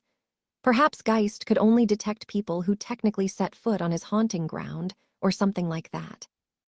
In any case, with the ghost busy and the Olympians holding their meeting, the Bliss Factory was temporarily without its main defenders. Now was the time to strike. The assault began with a metal monster rising from the waves and landing on the shore. With full access to Mecron's armory, Ryan wasn't the only one who upgraded his technology. Len had also exchanged her power armor for a new one, to reduce the risk of being identified. Her second mech was as bulky as Vulcan S, and reminded Ryan of Cthulhu, with inorganic tentacled whips where the face should be. The hands finished with mighty crab pincers, and the armor's blue paint job made it near undetectable in the water. The alien design was unlike anything Len ever built, and took more inspiration from Mecron's own creations. She immediately opened fire on the fortress with shoulder torpedoes, collapsing huge chunks of the outer walls. Vulcan's turrets, the few which Saren couldn't sabotage without bringing attention upon herself, immediately opened fire. Ryan blasted them from above with his chest gravity gun, black spheres collapsing space around them and crushing the weapons. Shroud also discreetly sabotaged the glass and silica components within the machines, causing severe malfunctions. With the automated defenses down, Augusti guards in riot gear swarmed the walls still standing, while their allies in red, padded steampunk armor emerged from the main gates to intercept Len. Ryan recognized the latter as Vulcan's corp of pyrokinetic genomes, their equipment turbocharging their powers. They tossed car-sized fireballs at Len, causing her outer shielding to heat up. A red blur crossed the sea at blinding speed, hitting an Augusti genome so hard that he crashed halfway through a stone wall. "Mr. Wave will set his foot down," Mr. Wave proudly announced his presence, hands raised to the skies. "And it will be in someone's face." Ryan couldn't help but fanboy over his idol, and squealed loud enough to cause guards to look up. "You idiot, you alerted them to our position," Shroud complained before flying away, fully turning invisible and waiting for an opportunity to infiltrate the fortress. Ryan himself shrugged off gunshots. His armor could resist punches from Augustus and Fallout, so bullets bounced off his armor. The chilling, ghostly wind in the air, though, was a greater source of concern. Ryan barely had the time to fly to his left and avoid a rock the size of his car falling on his head. A glittering tornado of colored, supernatural dust manifested in its wake, a ghostly golden skull materializing above the fortress. "What is all this racket?" Geist asked, though he didn't sound concerned at all. If anything, he sounded bored as he oversaw the battlefield. An automated torpedo flew out of the water and landed on the island, with Saren's power armor held within. "Who are you, guys?" Ryan almost introduced himself as Saturn, before deciding it wasn't a powerful enough title. "King Saturn," he introduced himself, his armor modifying his voice. "Time to abandon democracy for the divine right to rule." "You can't call yourself Saturn," Casper the Ghost replied, while telekinetically lifting broken remnants of the fortress' outer wall. "I think my organization has a copyright on Roman names." "King Saturn," Ryan activated his chest weapon. "With a capital K." His gravity projectile went harmlessly through Geist, not even phasing him. The Spectre replied with a rain of stones, each powerful enough to crush a tank. Since the courier was wary of overusing his time stop, lest his fighting style be recognized, he had to make circles around the attacks. "A ghost?" Mr. Wave asked on the ground, holding an Augusty guard above the ground by the throat. "Are you one of Mr. Wave's victims?" "No," Geist replied, as he telekinetically tossed more projectiles at Ryan. Other chunks he moved back in place to replace the outer walls, dealing with the assault with no more enthusiasm than a middle manager filling his taxes. "Give it time, you will be. If I kill you, will it count as murder since you're already dead?" Ryan mocked the Spectre before flying through him. He expected to inflict damage like with Augustus, but instead, he harmlessly phased through Geist's ethereal skull. The Spectre responded by telekinetically slamming him to the beach below, Ryan's helmet ending him face first buried into the sand. "Oh, he fell down," Geist noted, with a hint of amusement. "Did it hurt?" This confirmed it. Ryan's secondary power only worked during the time stop. The courier quickly guessed why. His power worked by aligning Earth's reality with the purple world, itself a crossroads between all of space and time, the crossroad through which he could draw energy from the black world. A mighty crimson shockwave hit the Bliss factory while Ryan rose back up, causing the entire castle to shake and a barbican to collapse. Stones crushed Narcinia's flowers near the fortress, and a hole opened to the chambers inside. "A man series won't like that," Geist commented with a bored tone, while Ryan's heat sensors informed him Shroud used the opportunity to slip inside the fortress. Though the Spectre hastily repaired the destroyed curtain walls, the invisible vigilante had already slipped in. The courier looked at the blast source, a woman in an orange synthetic suit lined with strong crimson metal plates. The helmet resembled a mix between a gas mask and a knight's helmet, while the gauntlets radiated crimson light. Saren had put on her own power armor. Created in Mechron's labs with data harvested over the previous loop, the suit was specifically insulated to resist the wearer's own rusting power. It all spread her shockwave power through her entire body. When guards rained bullets at her chest, they flattened instead of inflicting lethal wounds. "Not so easy to harm me anymore, jackasses," Saren gloated, before raising her hands and shattering a pyrokinetic genome in power armor. "It's payback time." "Look, I really hate working and I ain't paid for this job," the ghost said with the laziest voice possible, expanding the colored dust supporting his ectoplasmic skull. A glittering storm the size of a tornado soon surrounded the castle, forming an impenetrable wall around it. "Could you just, go away? Or we could play Board and Conquest if you're up for it. If you hate your job, why don't you let us in?" Saren snarled while sending a shockwave at the colored storm. The blast failed to get past the defense, and Ryan realized that Geist drew the strange substance from the yellow world. The twisted storm blew sand in all directions, expanding the beach's size. "Father Torque promised to find a way to exorcise me back to heaven if I kept the place clean, and I don't know any other priest. I'm kinda bound to that island, so I don't have an active social life." Geist observed each member of Ryan's team in turn. "Is one of you a priest, by any chance?" "Mr. Wave has a rabbi license." The genome in question leaped into the air and transformed into a laser, aiming straight for Geist's ghoulish face. "And he will cut you like Solomon." Geist telekinetically stopped Mr. Wave in midair, the red genome reverting back to his original form. "I'm Christian, so you're out of luck," the ghost said before throwing Mr. Wave into the sea. "Unlife is unfair." "Don't tell me," Ryan said while returning to the skies. Geist let out a loud sound that could pass for a shrug, and his skull changed shape. Two ginormous golden bone arms and a rib cage formed below it, supported by the colored tornado protecting the Bliss factory. The Spectre had turned into a colossus, and his hands lunged for Ryan. "Wait, you can shapeshift." Ryan protested as he did his best to avoid the Colossus' hands. Why didn't you do it against Dynames? Dynames? Geist asked, confused. He attempted to crush the flying courier like a bug with all the motivation of an exhausted desk jockey. I can do pretty much anything a ghost can, which is a surprising lot. I wish it included moving out, though. That Ghostbusters ad was the yellow version of Leo Hargraves. Ryan shuddered to think what the Spectre could do if he wasn't limited to his haunting ground and had any motivation whatsoever. If he had any killer instinct, Geist would have realized that he could telekinetically crush people rather than toss them away. Saren and Len attempted to support Ryan, the former with shockwaves, the other with torpedoes. Neither seemed any more effective against the Colossus' golden arms than water guns against a statue. Mr. Wave raced back to the island on foot, a crimson dash turning water to steam in his wake. He tried to cross the tornado barrier around the Bliss factory, only to be thrown back as if he had hit a force field. Okay, you've done it, Geist said, his tone markedly more annoyed. Ever watched The Mummy?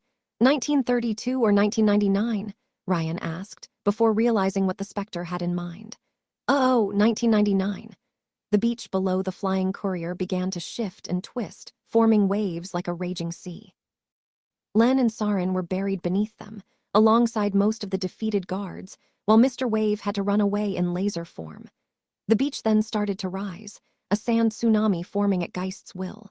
The higher Ryan flew, the taller the wave. You know, I never tried to see how high I could raise it up, Casper the Ghost said, amused by Ryan's attempt to escape. By now the sand wall had risen higher than the Bliss factory and emptied the shore of sand. The courier hoped his allies' power armors could shield them from the inevitable impact. All right, Imhotep, I'm sending you back to the 90s. Ryan swirled around Geist's arms, bypassed them, and then went straight for the skull. Teeth first. I'm kinda dead already, Geist said, unimpressed.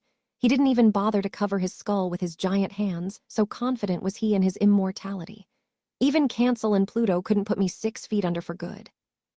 In that case, you force me to use my full power, Ryan said, raising his fists. Now I have to use my hands. The time traveler froze time right as his gauntlet reached Geist's skull, but only for a split second. A trail of dark particles trailed from his fingers like a falling star's tail as the world turned purple, a black meteor striding across the skies. An unstoppable force hitting an intangible object. And as Ryan's metal fingers connected with the Spectre, he felt resistance. When time resumed, Geist's golden skull flickered, black cracks appearing where Ryan hit him. The tornado of glittering dust that supported it weakened for an instant, and the telekinetic force that raised the sand tsunami failed. Tons of sand collapsed onto the ground around the fortress in a cataclysmic crash. A cloud of dust spread over the island and the sea, to the point that Ryan couldn't see anything within it. Some of the sand found its way to the fortress, tainting its strong walls yellow. You. Geist's gaze of ghostly light turned to Ryan in shock, his giant arms falling down like a stringless puppet. You hit me. Vade retro Satanas, Ryan said.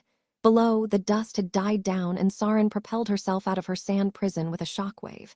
Mr. Wave reappeared from the island and started moving around the beach at high speed, perhaps looking for the buried Len. Or you will see the back of my hand again. You harmed me. A strange colored substance fell from the skull's eye sockets, a liquid version of the glistening dust Geist left in his wake. You harmed me, he was crying. Ryan felt bad for a moment, before realizing there was no sorrow in the ghost's voice. These were tears of joy. Finally! Geist shapeshifted once more, his arms and rib cage vanishing.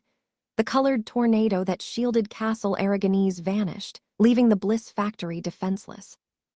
What guards the team hadn't beaten, the ghost's sand tsunami had crushed.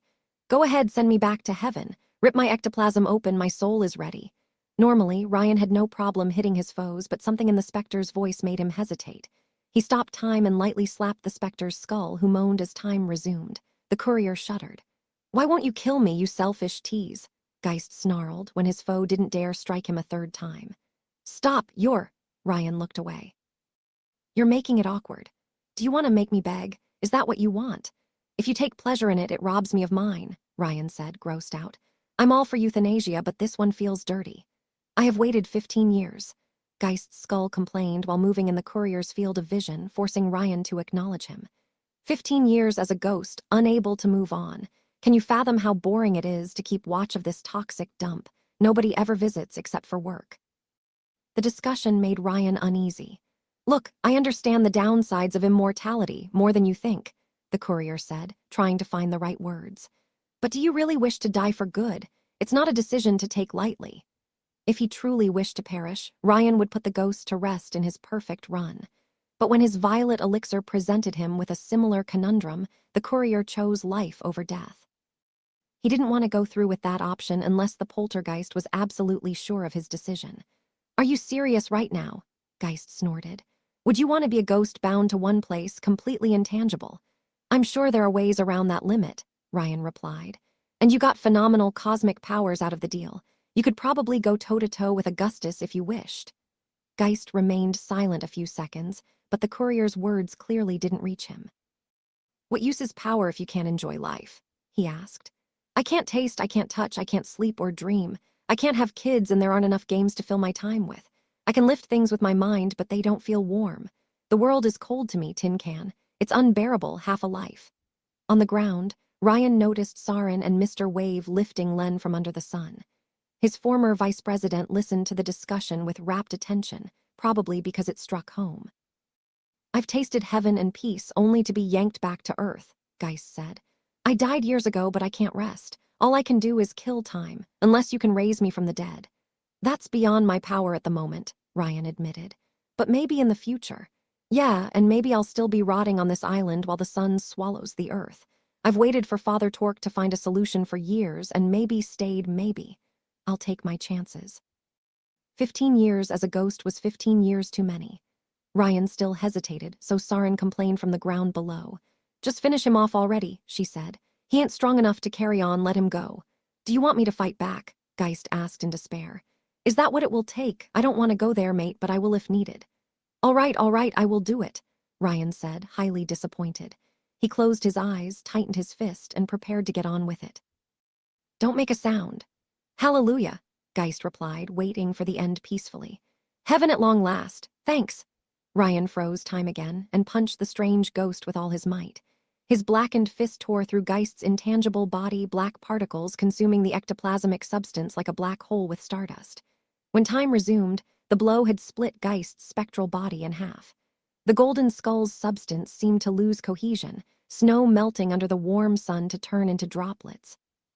The ghost dissipated, his immortality cancelled. Below, Sarin unleashed a sustained shockwave at the castle, destroying the barbican which Geist had repaired a few minutes earlier. Mr. Wave immediately entered through the hole at light speed. As he floated in the skies alone in solemn silence, Ryan remembered his brief stay in the Black World. The time traveler had prayed for an end to his immortality, a way out of his eternal existence. And the ultimate one had obliged. It had given the time traveler the ability to harm the invulnerable, to kill those who couldn't die, even Ryan himself. In the end, a president's best friend was the oil he mined along the way. Ryan would have loved to say that after Geist's demise, the Bliss Factory's troops made an epic last stand to protect their drug batches. The courier expected to waste at least an hour to conquer the factory. It took 14 minutes. Shroud, who infiltrated the fortress during the battle, had reached a terminal and hacked into the factory's systems. With the security codes given by Livia, he opened all the doors and scrambled outside communications. Mr. Wave simply toured the factory at the speed of light and finished piling up 200 unconscious guards by the time the rest of the group entered. Ugh, and here I thought you would leave some for us, Sarin complained. You can find a list of Mr. Wave's enemies under the extinct species category, the man boasted, his tuxedo unblemished. Mr. Wave does not kill, he exterminates. Before such wit, Ryan felt like a student in the presence of a master. They advanced into the Castle Aragonese's corridors and made their way to the Bliss labs within. In stark contrast with the ancient walls outside, the Augusti had reinforced the inner structure with steel walls and blast doors. Sarin broke down the few that Shroud didn't open for them. Eventually, the group made its way to the facility's core and the center of Bliss production. Bacchus developed his beloved drug in underground warehouses below the fortress, and even Ryan found the size of the operation mind-blowing. A vast glass garden housed the plants producing the drug's raw material, strange flowers with light blue petals and yellow cores.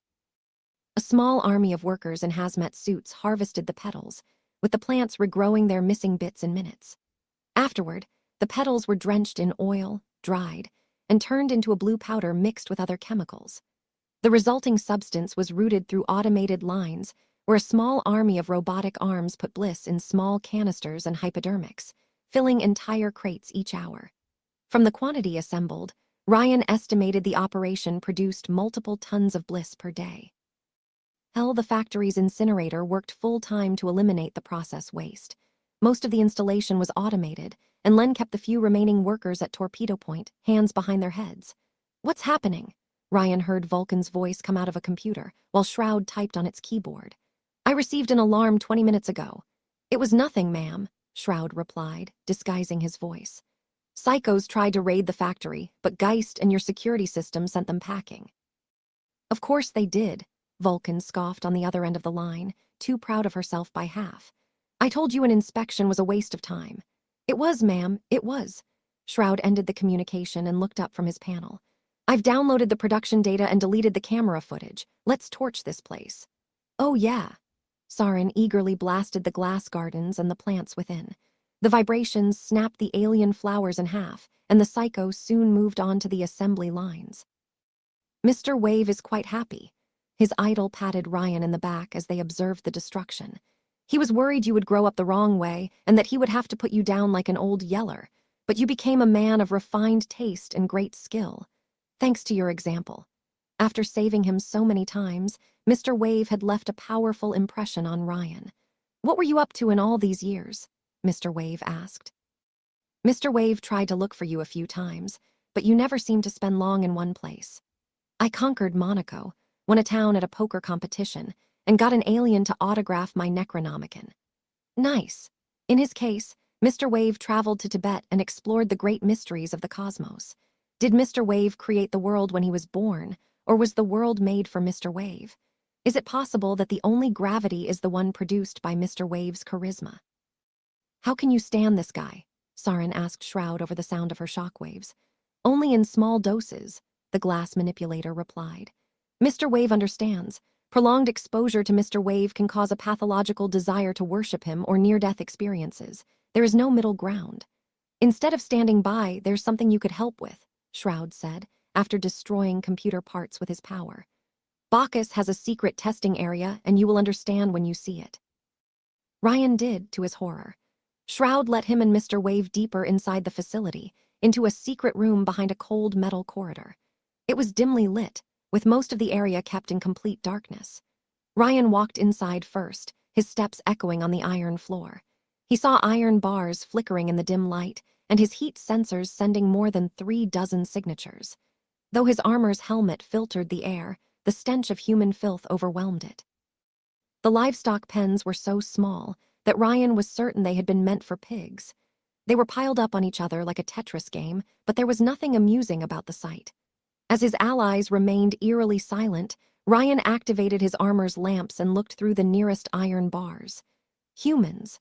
3 humans shared a cage so small they couldn't rise up on their feet. They must have crawled inside. The veins and lips of the captives had turned blue from bliss overdoses, their skins so white and their flesh so thin that the courier could see the bones beneath. 2 men and a woman. The cages hadn't been cleaned up in a while, some excrements piling up in a corner. Though he had looped for centuries, Ryan hadn't grown numb to such sights. Examining the captives filled him with revulsion, doubly so as he looked at the other cages, counting the people imprisoned within. 23, he thought, stopping at a man whose eyes a swarm of flies had devoured. 1 dead. "Does Narcinia know?" Ryan asked. "Does Vulcan know?" "No, I don't think so," Shroud said. "Only Bacchus could access that part of the lab. The mad priest used these people to test his experimental bliss strains, destroying people's minds in an insane attempt to contact the Blue Ultimate One. These people were the most recent batch of volunteers, addicts taken off the streets, or perhaps enemies of Augustus sacrificed to his horrendous drug wizard. How many people had died within these walls, their corpses dumped in the incinerator? That!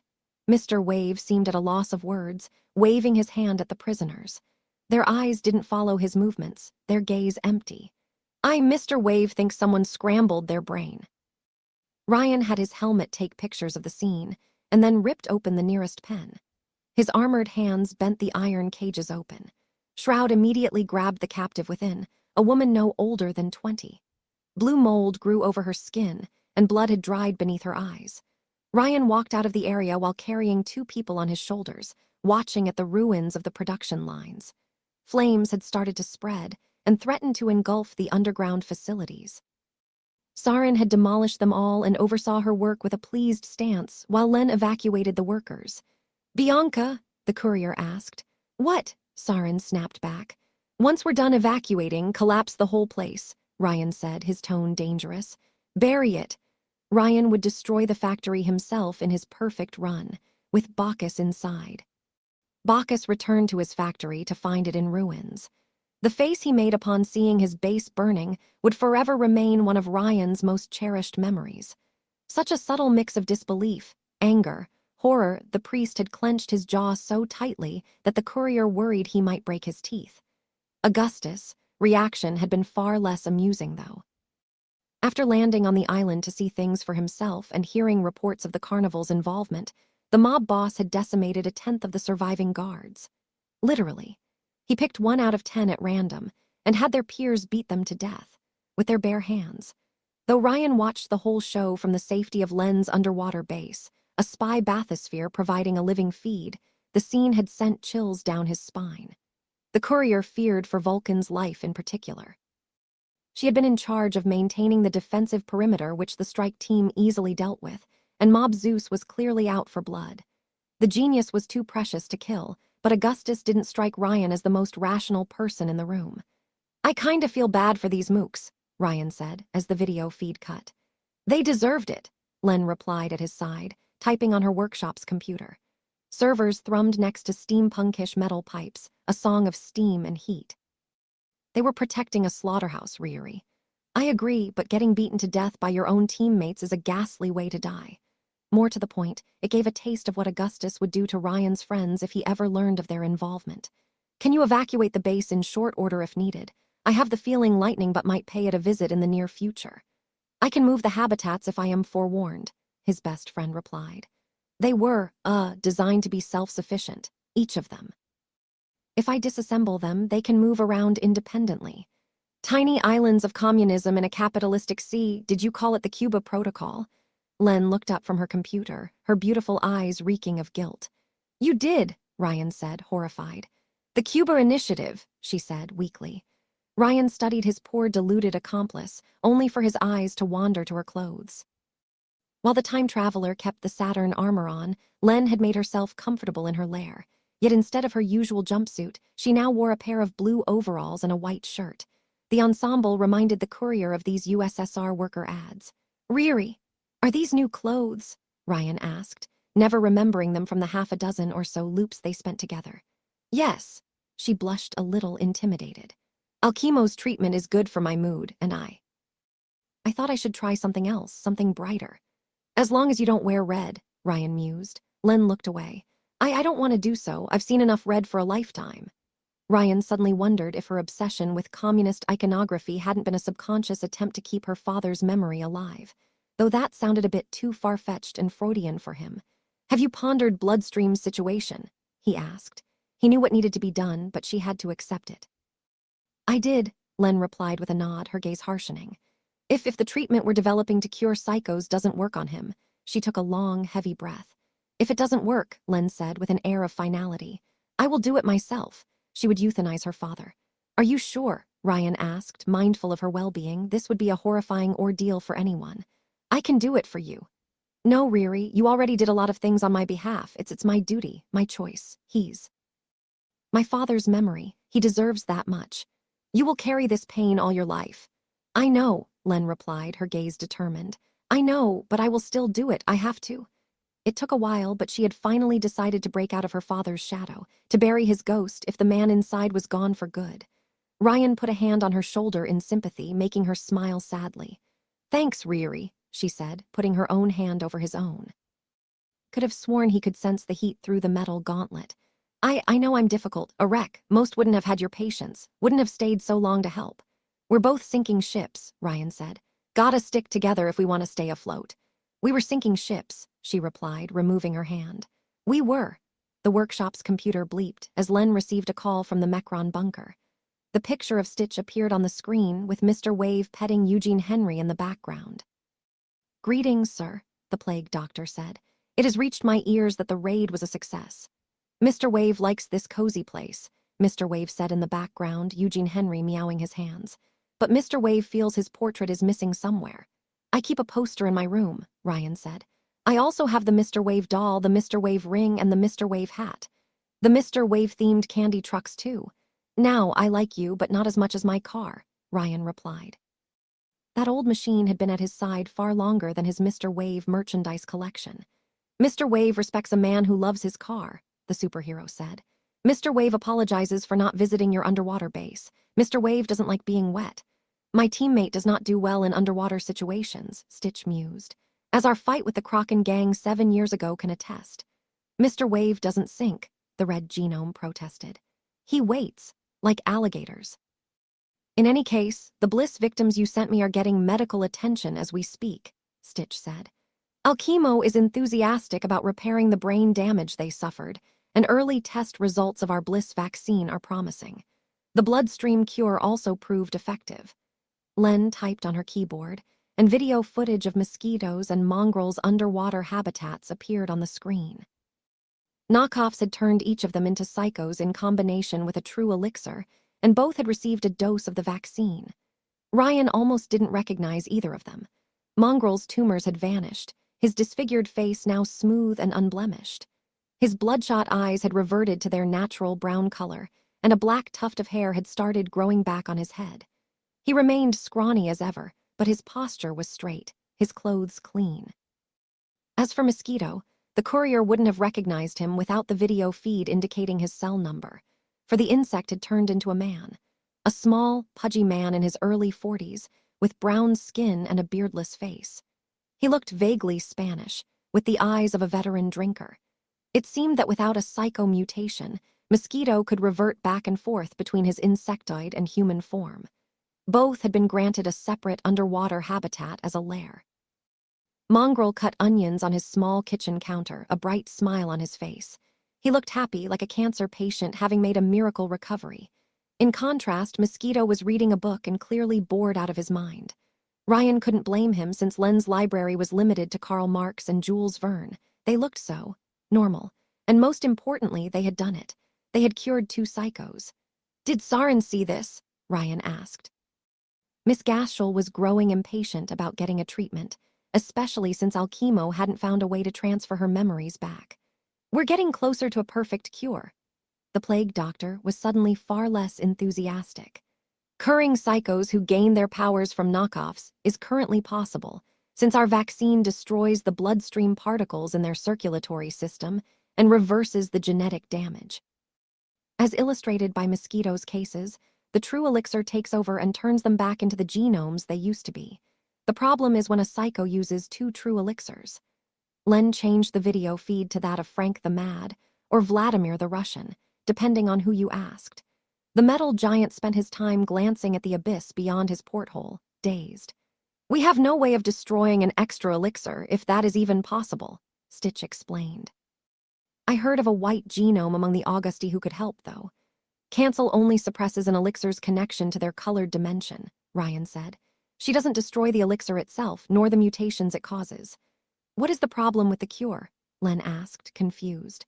Unlike knockoffs, elixirs don't use DNA to exchange information, Stitch explained. They can understand and modify it like a painter and a canvas, but they work on a different level. If one of my plagues modifies a target's DNA, even using the Neanderthal gene ratio you believe is the key to managing 2 powers at once, the elixirs reassert their old patterns. Unless we can inform the elixirs of their mistake in the bonding process, they will see any DNA modification of their host as an outside influence to be rejected, Ryan guessed. Stitch nodded. My thoughts exactly. The problem is even greater with psychos with abnormal, non-DNA-based biologies, such as your friend Saren, Frank, or Gemini. Their bodies are made of gas, metal, or shadows, not flesh. My own power is clueless about how to deal with them. and this made memory transfer difficult. Their consciousness wasn't hosted in a brain, to the point Alchemo struggled to transfer Saren's memories. Maybe the elixirs use flux to exchange information, Ryan suggested. This was his best guess from what he had learned so far. Perhaps, Stitch conceded. But again, this is beyond my expertise, let alone my peers Alchemo and Dr. Tyranno. Mecron's database has a wealth of information on the matter, but nowhere near enough. It took its AIs years to create imperfect knockoffs. They might need a decade to fully reverse engineer the original potions. We need more information on the bonding process, Ryan said. I know a place where we could learn more about elixirs.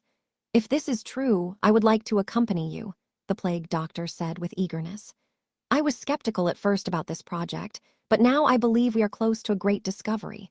If we can negate the dangerous side effects of elixirs, then we could help society recover.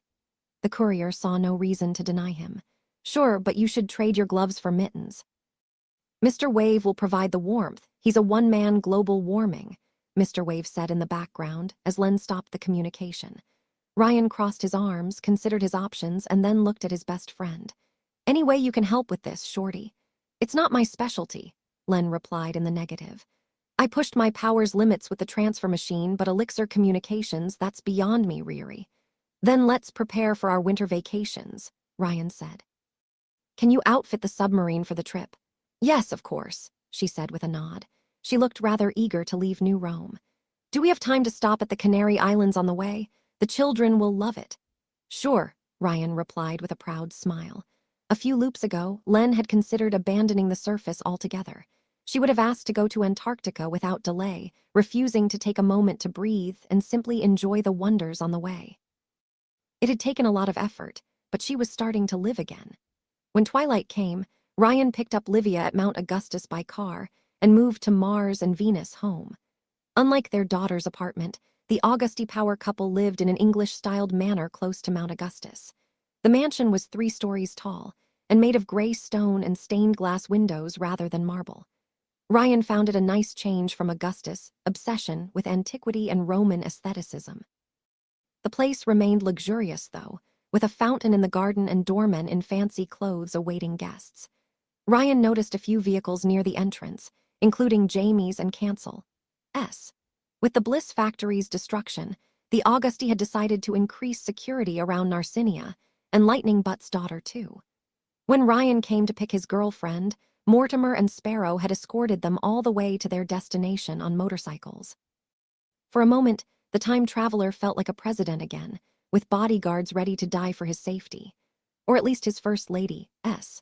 They didn't suspect him of treachery, though. Ryan had sent Incognito, a metagang member, to act as his decoy. By using his powers to pose as the courier, the psycho had provided him with a foolproof alibi. As far as the Augusti were concerned, Ryan had gambled colossal sums of money at their casinos while the Bliss factory burnt. And all it cost was a shot of knockoff elixirs to satisfy Incognito's addiction. Also, Ryan had infected him with nanites that would explode in his blood if he misbehaved. It was Mecron's version of an ankle tag, and quite effective. The courier had traded his Saturn armor for a purple shirt and black pants, simple yet elegant.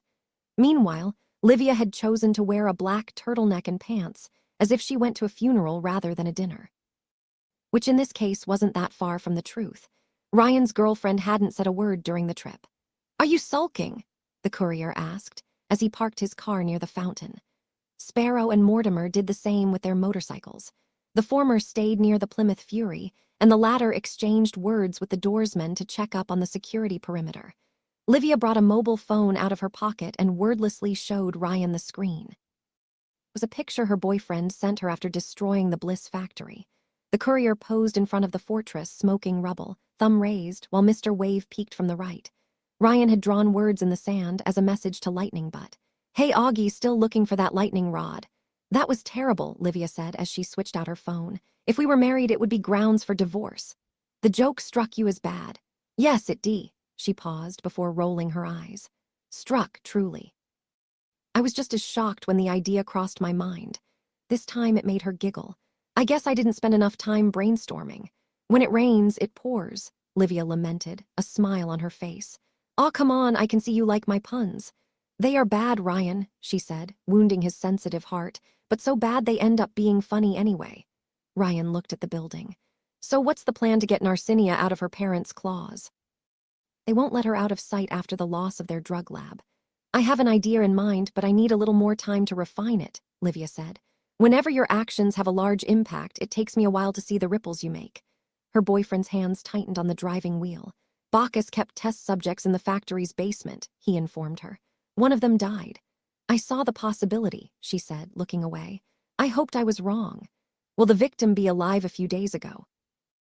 Ryan asked, his girlfriend nodding hesitantly. Then I will strike the factory as soon as the metagang is dealt with in the next loop. Narcinia and Bacchus will be inside, she warned. It will be far harder. I will manage. Now that he could destroy Geist and had access to the Bliss Factory's systems, he could easily shatter the defenses in his next run. I could take Narcinia to the carnival while I'm at it. My father will react badly. I won't give him the time. Livia joined her hands and locked eyes with her boyfriend. You intend to fight him, she said, her voice breaking. Yes. Ryan hadn't dared to breach the subject openly, but he couldn't sugarcoat the truth. Even though it risked damaging their relationship, Shroud had a point. The courier liked Livia, but not to the point of letting her father get away with his crimes. He had to be stopped for the good of everyone else. Livia, your father knew about Bacchus prisoners, Ryan said. We saw that in the factory's terminal. He did worse than give his consent. He sent his pet priest more victims to refine his product. He murdered Narcinia's parents and thousands more. Hell, he chose to settle an old score rather than help when Bloodstream threatened to turn everyone into tomato juice. That shows how little he cares about life. Your dad won't stop killing unless he's forced to. I know, her voice broke, the seer closing her eyes and gathering her breath. I know that, Ryan. I know what he is, but he has little time already. I have seen it. Can't you just wait? If we delay enough. When he senses his death approaching, Lightning Butt will go on a rampage and slaughter countless more. Ryan remained silent for a few seconds, letting his girlfriend recover. Livia, you can't talk him out of his madness. We can, she said. With you at my side, I can find it. Livia, I will help as much as I can, Ryan promised. But I don't think words will work with your dad, not even yours. If the apocalypse couldn't make him pause, nothing will. Then what am I supposed to do? She asked, holding back tears. Give you my permission to kill my own father, is that what you want? I don't have to kill your father to neutralize him. Then how? Dynamis and the carnival tried everything. Nothing worked. Nothing they have will work. I've seen where it leads. Her fingers fidgeted on her lap. You killed Geist, somehow. I did. You have something that could kill my father, or you think it could. Yes, Ryan admitted. Livia bit her lower lip the same way Len did. Why are you telling me this, Ryan? Because I trust you. There, he said it. I trust you. Ryan took her hands into his own, making her blush slightly. I want you at my side. I want to stay with you even after we clean this city up. I want our relationship to work. I don't want something built on lies. I've seen where it led with Safelight and his golden retriever. That's a mean way to call my best friend, Livia replied, her fingers tightening around his own. I want us to work too, Ryan, but I don't want my boyfriend and my father to kill each other. I don't want to see that. I almost did when he caught you, and I don't think I can shoulder it, even if you reverse time afterward. I think I can imprison your dad, the courier said. Where no one will break him out. You will send him to Monaco or a pocket dimension. Livia shook her head. He will break out. He has geniuses on his payrolls, loyal lieutenants, contingencies. He won't have that for long.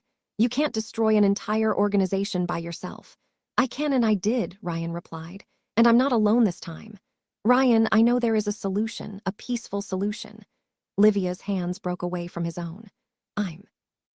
I'm okay with imprisonment or forced retirement, but not death. I'm sick of all these murders and violence. It has to cease somewhere. You're okay with killing Bacchus, Ryan pointed out, but not the one giving him his orders. Bacchus is not family, Livia replied, fidgeting in her seat.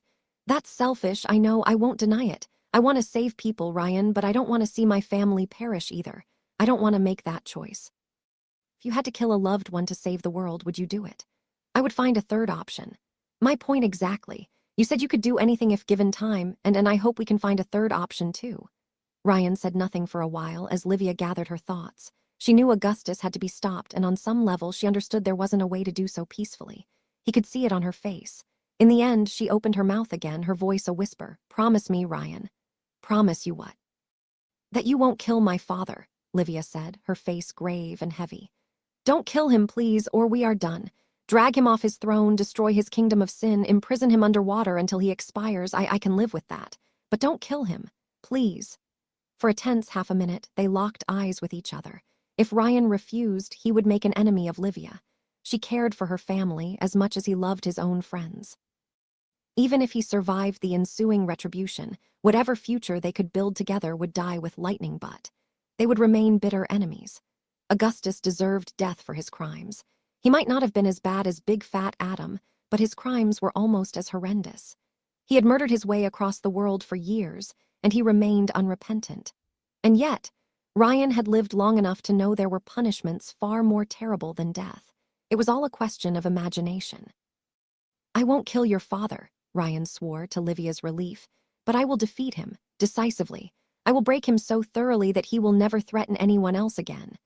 The Black Ultimate One had granted him the power to harm Augustus, and the Time Traveler would make use of it. His girlfriend couldn't help but respond with nervous laughter.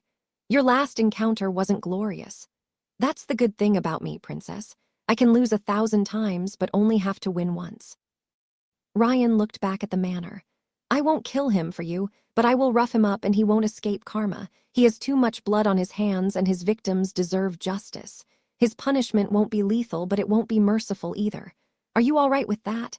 It's a compromise, she replied, shaking her head. None of us get all that we want, perhaps, but it was better than getting nothing. Mars and Venus, home embodied everything wrong about their organization, rot festering beneath a nice veneer. Oh, at first glance their manor looked like the height of casual opulence. Venus had tastefully decorated her home with luxuries such as English furniture, hardwood cabinets from Spain, Turkish carpets, and Tunisian tapestries.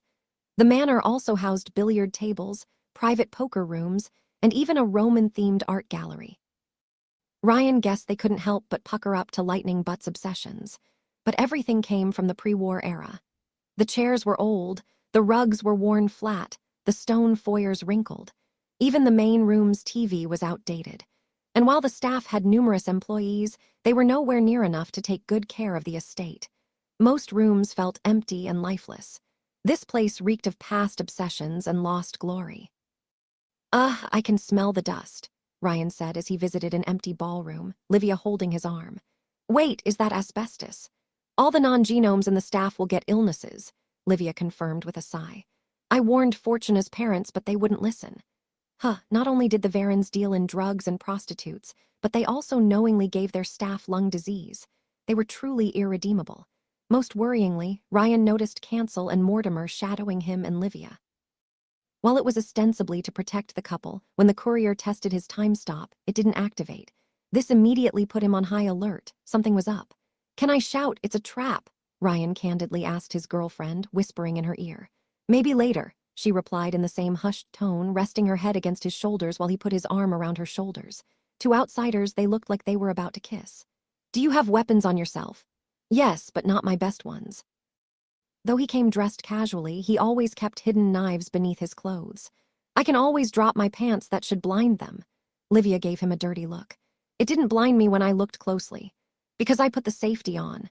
Keep your pants up and your other weapons closer, she replied, careful that Cancel and Mortimer couldn't hear them. Thankfully, while they remained at close distance, the two hitmen gave the couple enough space for privacy. And have Len be ready to evacuate you. You might need to go to Antarctica quicker than expected. So this is a trap. Yes, Livia admitted with a dark look, but not for us. You could have warned me beforehand. Then again, Ryan did interfere with her power. She probably had a hard time adjusting to his actions. I like surprises, but not when our favorite power canceller is nearby. The threat of dying permanently or worse still frightened the courier. I wasn't sure until we entered the building, Livia admitted, as they left the ballroom for a mirrored hallway. It reminded Ryan of the ruins of Versailles, which he had visited in a previous loop. There was a genome assassin hidden in his reflection this time around, though, much to his disappointment. I foresaw some worrying possibilities, and Greta's presence only confirms my worries. Doesn't our cheery sociopath prevent you from seeing anything in her vicinity? Ryan asked, taking his cell phone and sending a text message to Len, the panda, Shroud, and everyone else who would listen. She does, which is why Father sent her. Livia replied darkly as her boyfriend put his phone back in his pocket. But I saw all the ways this dinner could end before coming here. Except those where you interfere, of course. Do some end with explosions? Ryan asked hopefully, because I can help with those. I know you can, Livia replied mirthfully, as they reached the dining room's entrance. But please don't burn the carpets. I like some of those. A single guard stood watch over the doors, a man in an all-black bodysuit covering his entire body. Ryan wondered how he could see without holes in his mask. The guard flinched upon seeing the couple, while the time traveler gave him a sadistic smile worthy of Jack Nicholson. Ryan, this is Night Terror of the Killer 7. Livia introduced them to each other. Night Terror, this is Ryan Romano, my boyfriend. We met, the man said, spitting each word. With all due respect, Lady Livia, your companion is a home-breaking asshole. Wait, this is the guy who punched you in the face for no reason, Mortimer asked from behind the group, suddenly interested. Oh, that's awkward. For no reason at all, Night Terror complained while raising an accusing finger at Ryan's face. I don't even know him. I'm sure my companion had his reasons, Livia said before glancing at her boyfriend. Right, Ryan. The courier didn't answer. Instead, he kept staring at Night Terror the way a mongoose glared at a snake. He didn't say a word, he just waited. Maybe he punches everyone, Mortimer asked, trying to fill the silence while Livia raised an eyebrow. He didn't punch me, Cancel said. I would have killed him if he had tried, sure, but he didn't. She sounded a little disappointed about that. Did you use your powers on my boyfriend? Livia asked Night Terror with a falsely innocent smile. The Darkling impersonator crossed his arms. He was trying to look strong, but Ryan could tell that the silent glare was slowly startling to unsettle him. Maybe, I don't keep track. That's why poor All Mortimer kills his victims, the wall-phasing hitman said. When they come back to haunt him, at least he knows why. Ryan said nothing, causing Night Terror to start losing his nerve. Don't you have anything to say for yourself? The courier said nothing. Instead, he kept staring at the man's mask until Night Terrorized started looking away. But he couldn't escape Ryan's stare inside a mirror gallery. Stop doing that, the hitman asked, unsettled. You think you can make me lose my nerve? You think you can get under my skin? I'm fear itself. The silence stretched on, more and more uncomfortably. Cancel and Mortimer probably exchanged glances behind Ryan, and Livia clearly struggled not to laugh, but he only had eyes for the gaping darkness in front of him. Lady Livia, can you ask this man to stop, please? Night Terrorized tried to look down, but Augustus' daughter said nothing. Stop it. Ryan gently put a hand below his praised chin and forced him to look up. There was no escape. Eventually, Night Terror crumbled. Okay, I get it, he said, walking away from the doors. Vamp will take my shift. Sparrow won't like it, Cancel said, while Mortimer chuckled like a hyena. Whatever, Night Terrorized complained before realizing that Ryan's gaze followed him. His pace accelerated greatly afterward until he exited the gallery. When he was gone, Livia couldn't hold her laughter anymore. You're horrible, Ryan. Ryan looked silently at his girlfriend. But she was better at this game than he was, and he submitted. The dining room turned out to be a large banquet hall on the first floor, with a sprawling table capable of housing 24 persons. An unused fireplace faced 3 windows giving an impeccable view of the gardens outside, with Cancel positioning herself to look through the central one while Mortimer protected the entrance. Adorable, they expected an attack from the outside, but not from within. Mars had taken over the table's head, one daughter sitting on each side. Jamie and Kai-Young had taken the seats closest to Narcinia, while Matthias, shroudy Martel stayed at his girlfriend's side, having traded his transparent costume for tasteful blue jeans and a shirt. Considering how close he sat to his lucky charm, Ryan guessed they had patched up somehow. Livy! Fortuna grinned ear to ear upon seeing her best friend, while Matthias gave Ryan a sharp nod. He looked secretly relieved to see a friendly face, especially when he noticed Cancel and Mortimer. Come sit with us. Sorry to have kept you waiting, Livia said, the very picture of courtesy. Mercury Chitter, I am so glad you could come. I can't get used to that name, Jamie replied. Ryan hadn't seen this caring bear of a man much lately, but he had made some effort to dress well for this dinner, wearing a suit and a tie. His Korean girlfriend Kai-Young fidgeted in her seat, clearly uncomfortable with either the situation or her sleeveless black dress. She had given up her glasses for contact lenses, but would rather stare at the table than at the other guests. The pressure weighed on her. I don't think I ever will. It will come with time, Mars reassured him. The older man shared his junior's paternal aura, and Ryan had the feeling the two men were the same, a generation apart. But when the courier examined them both, he noticed a predatory glint in Mars' gaze that wasn't present in Jamie's. Though it's a shame you took the job on the day we lost our Bliss production center. Darn ill omen. The drug's mention made Kai-young raise her head, like a dreamer waking up from a long nap. Oh, her boyfriend said, holding her hand to comfort her. Oh yes, that's true. Jamie tried not to look pleased, but he was a terrible liar and Ryan could see his true feelings in his eyes. Ischia Island's destruction clearly came as an enormous relief to him. I can't believe they killed Geist, Narcinia complained, arms crossed. I know he wanted to die, but wasn't he already dead? Kai-young finally found the courage to speak up. How can you slay a ghost? One attempt at once, Ryan said from experience. Hopefully, eventually it will stick. Narcinia's mood worsened further. It won't feel the same without him, even if we rebuild the place. He was funny and kind and always there.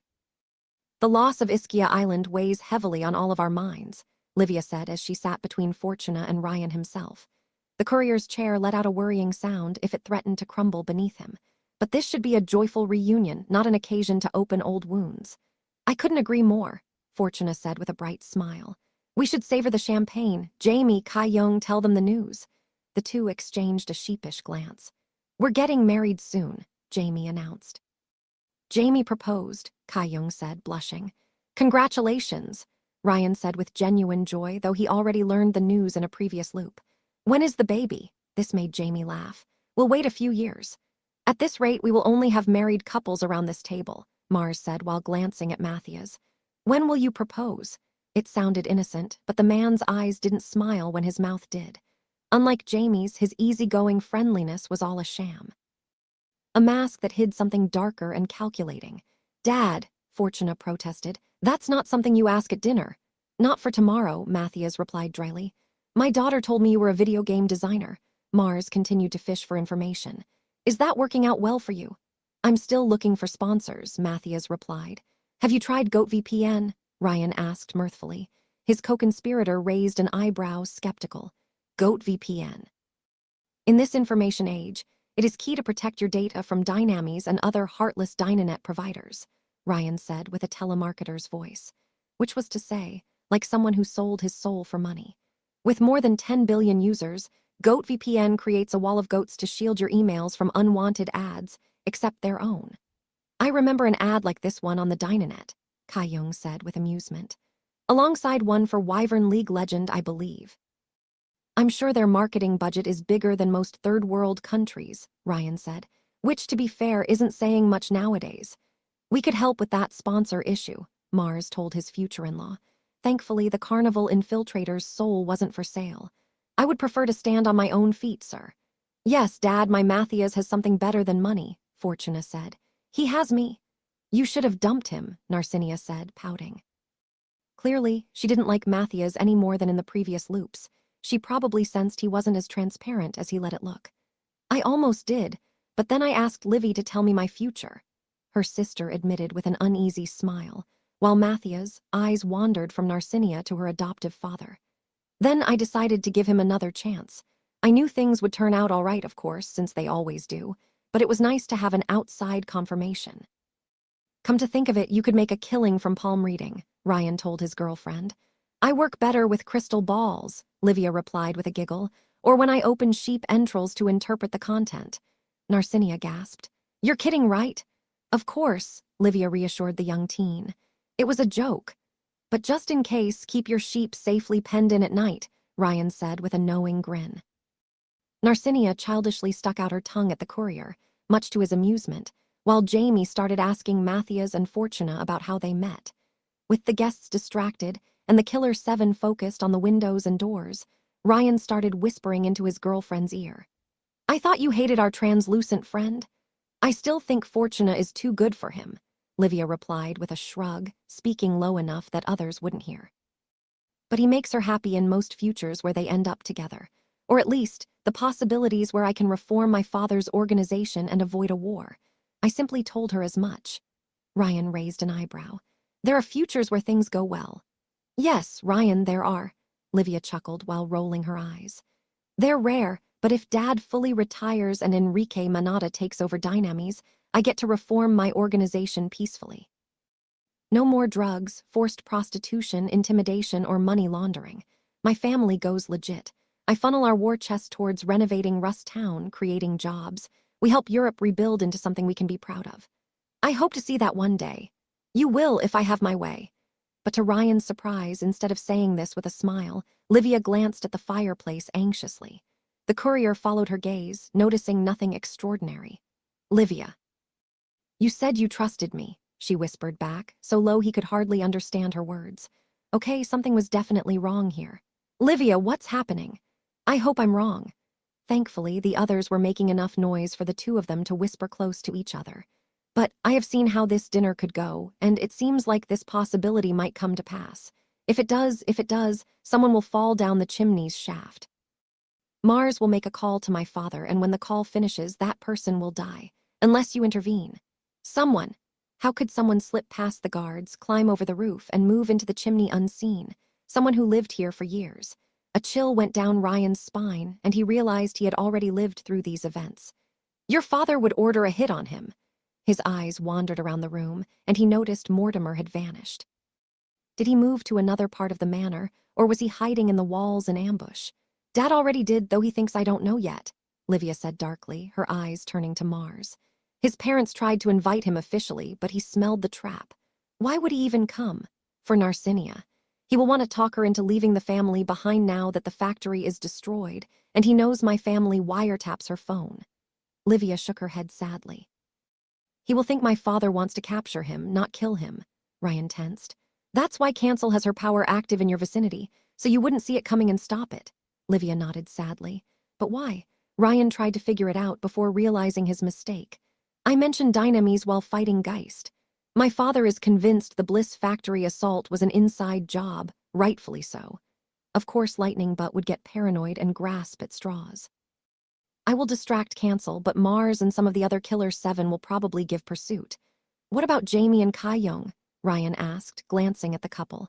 The courier knew they were good people, but would they make the right choice? It can go either way, Livia said. It depends on who they are deep down. Ryan frowned. You knew this could happen, you could have stopped it. I could have, she admitted, her face undecipherable. I know my father gave the order in a previous loop, but I hoped those were exceptional circumstances. This possibility is unlikely, Ryan. Maybe it won't come to pass. But she could have guaranteed it wouldn't happen by making the right phone calls. Why did you make it possible at all? Because Narcinia needs to see it, as my previous self did, Livia said with a sigh. Or else she will never open her eyes to what her parents are, and the happy future I have seen will never come to pass. And she shyly joined her hands and looked up at her boyfriend. I did it because I trust you, Ryan, the Auguste princess said softly. Because I know you can make it work, that you can change things. Ryan looked into her eyes and realized that she had put all her hopes on him. He didn't even consider refusing.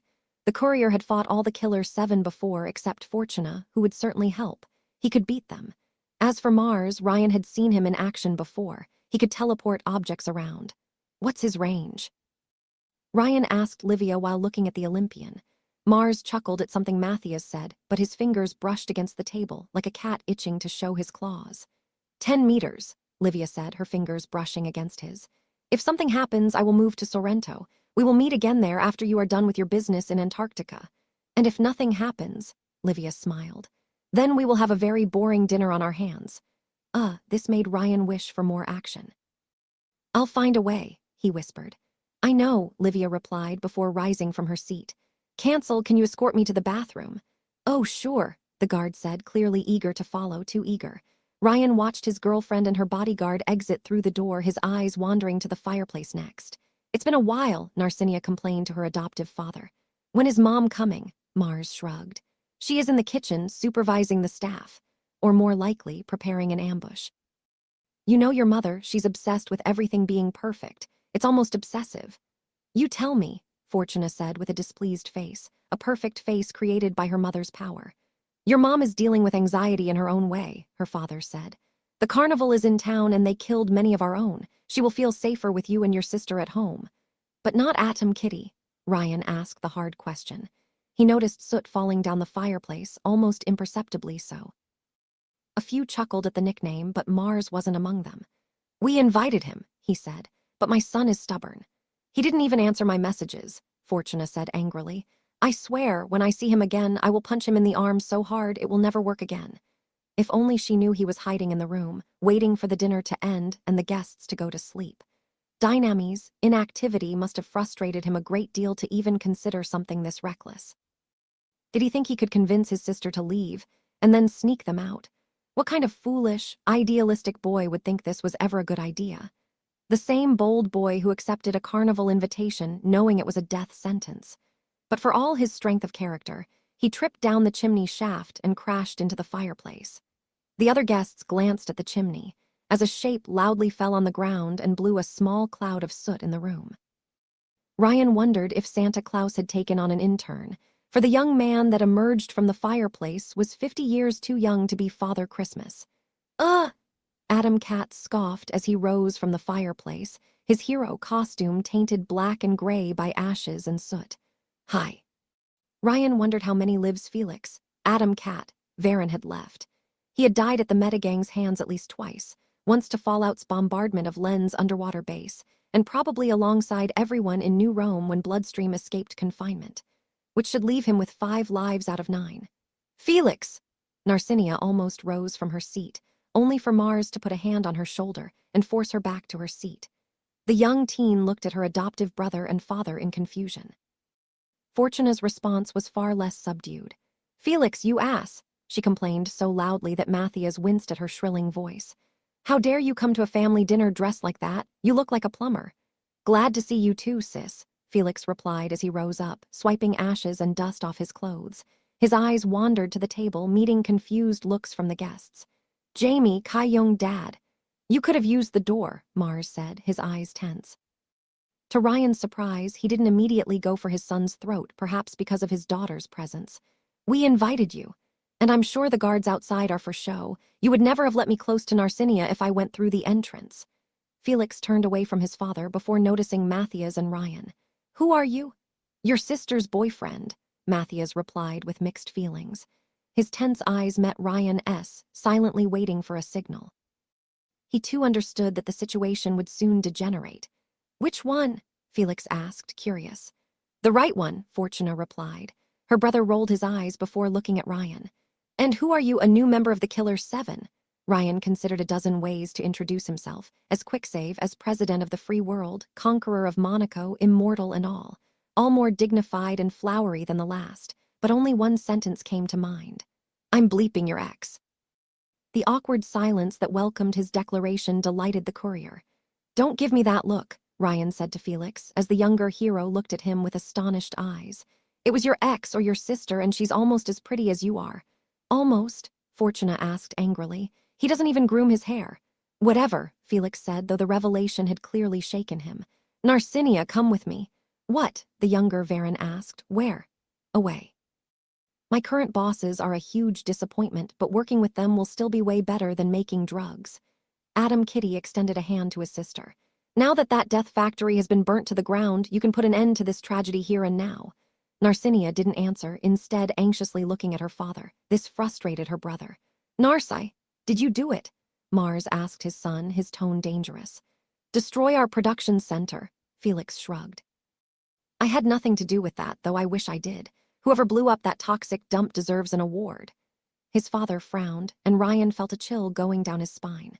A mobile phone materialized in a purple flash within Mars' hand, the Olympian immediately making a call. Livia's vision was turning into reality. Kai-Young, don't you have anything to say? Felix asked, but the woman in question avoided his gaze, much to his annoyance. And you, Jamie, I heard about your promotion. It's not enough to close your eyes anymore. Now will you help Augustus peddle the poison that almost killed your girlfriend? Kai-Young flinched, her fiancé taking her hand into his own. Why are you here, Felix? Jamie asked, uneasy. Ryan could tell the young hero's words had struck a nerve. To open old wounds. I'm here to close them. Bacchus needs chemicals from your division to make his drug. Just by taking that job, you're enabling the death and ruin of thousands. Felix, Narcinia took a deep breath. I don't think now is the time to discuss that. Now is exactly the time, he protested, taking a step towards his adoptive sister. Jamie rose from his own seat, perhaps to stop him, while Matthias glanced at Ryan and waited for a signal. Meanwhile, Mars spoke on the phone with a scowl on his face. "He's here, Janus, but he doesn't know. He swears he's not involved. Yes, but please, not before my daughters, some other place." The Olympian's face strained, and though Ryan couldn't hear what was said on the other end of the line, he could guess. Mars was trying to convince his boss one last time not to execute his godson, or to at least make the hit discreet. But Ryan knew the older man was wasting his breath.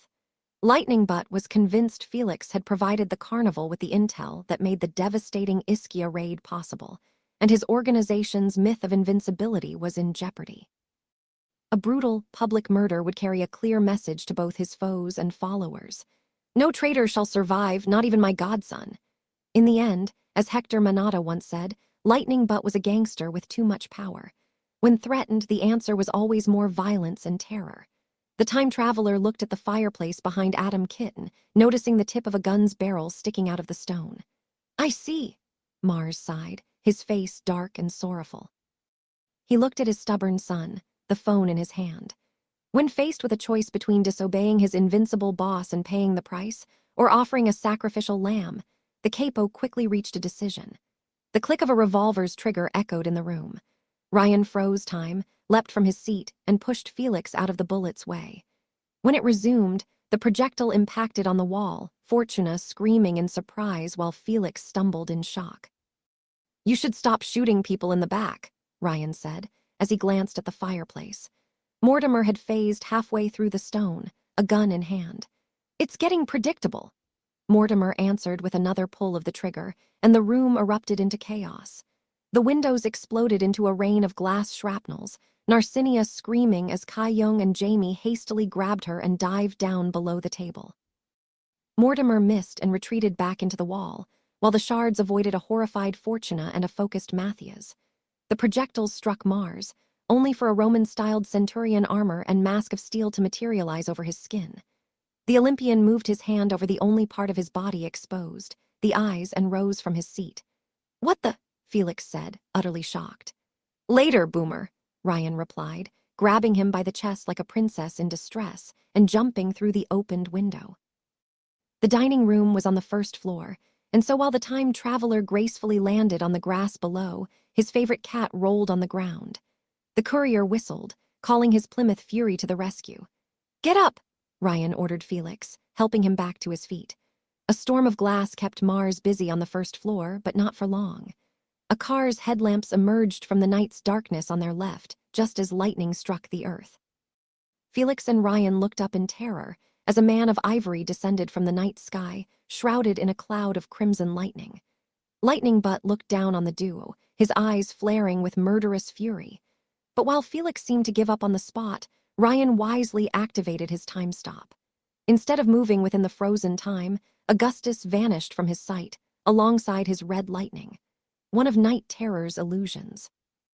Ryan quickly found the responsible party standing near the mansion's wall to the courier's right, his black bodysuit meshing with the darkness.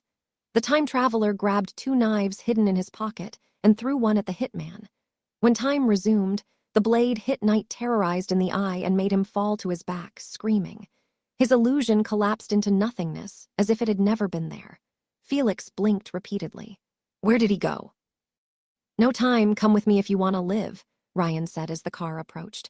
But to his surprise, it wasn't his Plymouth Fury, but a Mercedes-Benz stopping in front of the duo. The right door opened, revealing the driver. "Here," Livia said, inviting them inside. "Quickly, before the others arrive." Ryan almost took the bait, so perfect was her face and voice, even the clothes, before realizing Cancel wasn't with his girlfriend. Felix, too confused to think straight, took a step forward. The courier stopped him with a hand on his chest. "Livia always calls me Master Ryan when things are heating up," the courier declared. The woman in front of him blinked in shock and surprise, before trying to grab a revolver hidden beneath her clothes. Ryan froze time and nailed her hand to the driving wheel by throwing his other knife at it. "I lied," Ryan said as time resumed, the imposter dropping her weapon and hissing at the pain. "But seeing your expression was worth it." Felix quickly guessed what was happening. "Mother, you ruined everything, you ungrateful little." Livia's voice turned into Venus, as the Auguste regained her true form. Great, she could also alter vocal cords. She attempted to remove the knife with her free hand, her teeth grinding in pain. You're trying to kill me. Felix stood in place, too horrified by the realization to even muster anger. They are, but not me, Ryan said, and to his relief, his self-driven car was making its way to their location. Now apologies, but we'll miss the dessert. I knew you were a traitor the moment I saw you, Venus hissed. There's nowhere to run. Behind the group, the glass storm had ended, either because Matthias had been caught, killed, or something else. Mars stood at the window's edge with a cold expression, purple rifts in space opening all around him. The tips of swords, arrows, spears, tridents, and other weapons peeked through them. Mars could have launched them at the duo below and skewered them, but he didn't. Though it was nighttime, Ryan could have sworn he had seen a flash of doubt and guilt in the older man's eyes. But when he noticed his wounded wife, Mars quickly made up his mind. Ryan barely had the time to push his kitten out of the way, as weapons fell on them by the dozen. From what the courier understood, Mars could pull and summon items from a pocket dimension armory, but he had never imagined the speed at which he could throw them. The spears and swords flew in the air as fast as arrows, impacting the ground with enough strength to cut a man in half. Thankfully, Ryan managed to dodge the initial volley, reaching his car. Come in, he ordered Felix as he swiftly took over the driving wheel, the superhero taking over the front row. Ryan noticed Fortuna grabbing her father by the arm, trying to keep him away from the window and briefly halting the bombardment. Daddy, stop. It's either him or the rest of us, Mars replied, before summoning thick chains and binding his daughter's hands and legs. They quickly started to fall off her, probably due to her power causing structural damage, but it paralyzed her. Matthias, Mercury, move my daughters to safety. The glass user is nearby. By then, Ryan was driving away from the mansion, moving out of the Olympian's range. Mortimer phased through the building's walls, opening fire at the car with his gun, but his bullets only grazed the bodywork. While the Plymouth Fury escaped the property, Mars leaped outside the window, a red Suzuki Hayabusa motorcycle materializing below him. It was a trap, Felix whispered as the duo escaped into New Rome streets. The Plymouth Fury overtook two cars, bypassing a red street light with Mars in hot pursuit. The Roman cosplayer materialized flying swords and attempted to skewer his targets, but the distance was too great for him to aim right. His blades impaled the road instead, and Mars briefly interrupted his assault, focusing on closing the gap between both vehicles, though skillful driving. Dinners are more dangerous than battles, Ryan said, opening the glove box to grab a hidden revolver, but not as much as weddings. Ryan quickly drove away from the suburbs and the shadow of Mount Augustus, moving towards the Mediterranean coast.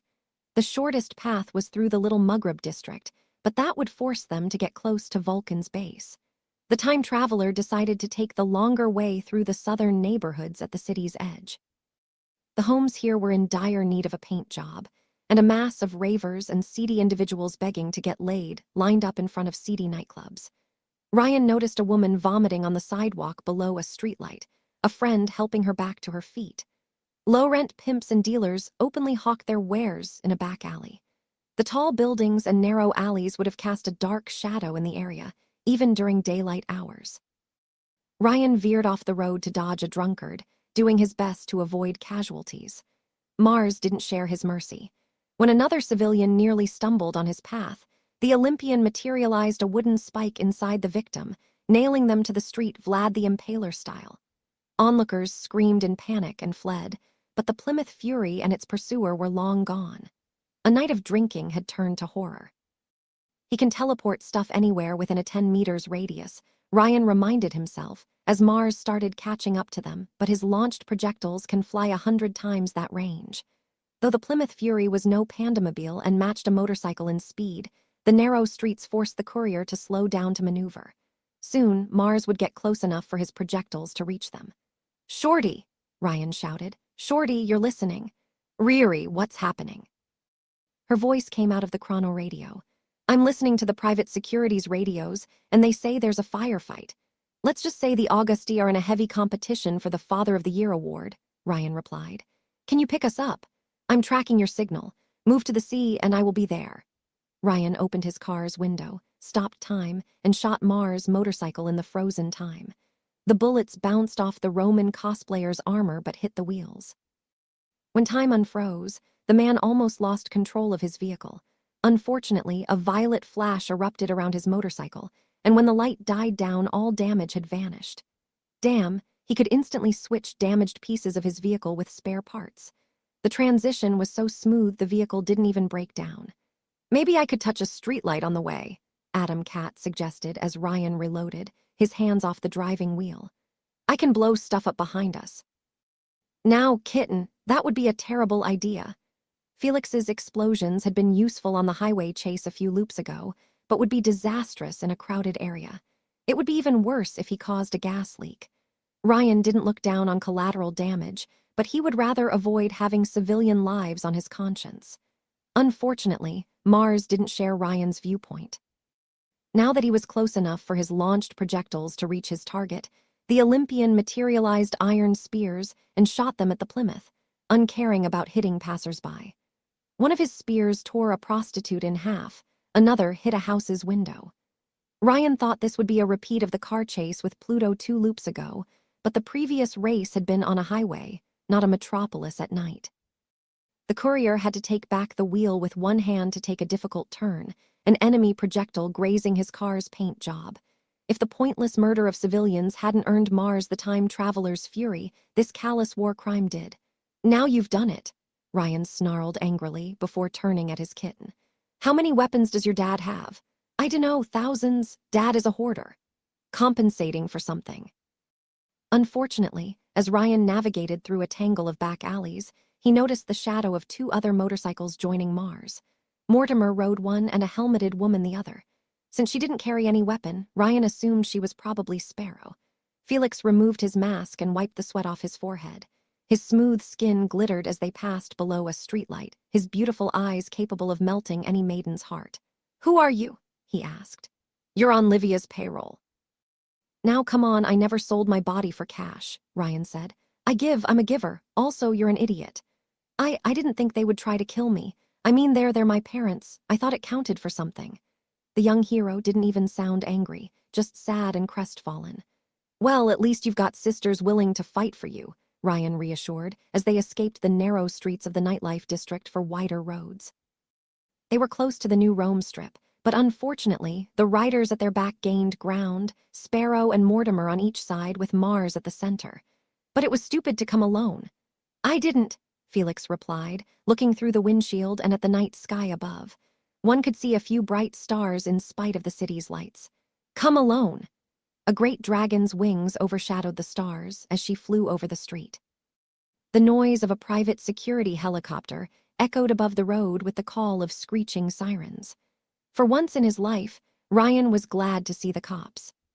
The dragon cop let out a mighty roar, and the robber centurion answered with a spear to the eye. Wyvern deflected the projectile with her scaled hand, the spear's shaft snapping in half on impact.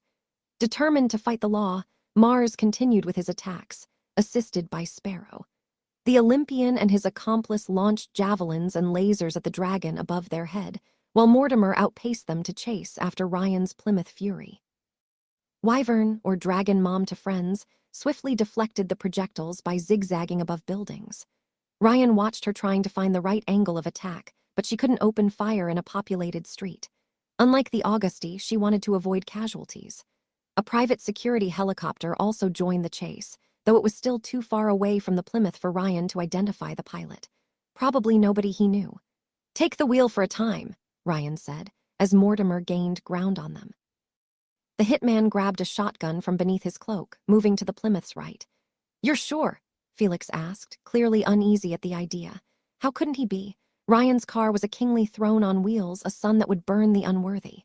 "I wasn't talking to you, kitten," the courier replied, as the car's autopilot took over the driving wheel. Ryan moved to the backseat to get a better view, gun in hand, and aimed at his pursuer, after raising the right back window, of course. "Stick to the baby seat." The courier froze time and pulled the trigger. Ryan hoped that the hitman's power wouldn't work well in the frozen time, but to his frustration, the projectiles phased harmlessly through the criminal. When time resumed, Mortimer closed in on the right, aimed at Felix, and pulled his shotgun's trigger. "Get down!" Ryan shouted, both he and his unwilling sidekick lowering their heads. The blast shattered the car's front right window, but thankfully missed the passengers. blowback almost tossed Mortimer off his motorcycle and forced him to pull back for a few seconds. At this point, the Plymouth Fury left New Rome's nightlife circuit and dashed into the strip. Glitzy casinos and luminous establishments illuminated one side of the street like temples to consumerism, with hordes of gamblers, fixers, and players coming from all around Italy to worship them. The peaceful waters of the Mediterranean bordered artificial beaches and palm trees on the other side. As the pursuit moved from narrow streets to a massive four-lane, Wyvern finally had the space to return fire. She unleashed a fireball at Mars and Sparrow from above, only for the former to summon a dozen medieval shields in midair. Dragon Mom's projectile melted the steel wall, but her flames couldn't hit the killers behind it. Mars teleported a futuristic rocket launcher into the palm of his hand, which Ryan immediately recognized as Vulcan's handiwork. The Olympian released a volley of fist-sized homing missiles at the dragon and forced her to blast them away in the skies. The chase continued, the Plymouth Fury and its pursuers slaloming amidst other vehicles, moving from one lane to the other without rhyme or reason. While Wyvern and Mars fought one another, Sparrow and Mortimer focused on Ryan. Swearing to protect his Plymouth Fury from all harm in his perfect run, the courier reloaded his gun, only to notice something rolling from below the backseat. A white-furred demon, smelling of antidepressants and gunpowder. "How long have you been here?" Ryan asked, surprised. The plushie didn't respond, an empty revolver within reach of its paw. "You've been playing Russian roulette in my car." The time traveler glared at his wayward fiend. "The backseat is for love, not war." "Are you talking to a toy?" Felix asked while peeking over his broken window. He immediately lowered his head again to avoid a shotgun blast. Ryan focused back on the car chase and froze time again. Instead of firing at Mortimer himself, though, he played dirty and targeted his vehicle's wheels. The hitman couldn't possibly keep his entire motorcycle intangible, or it would sink into the ground. Ryan was right.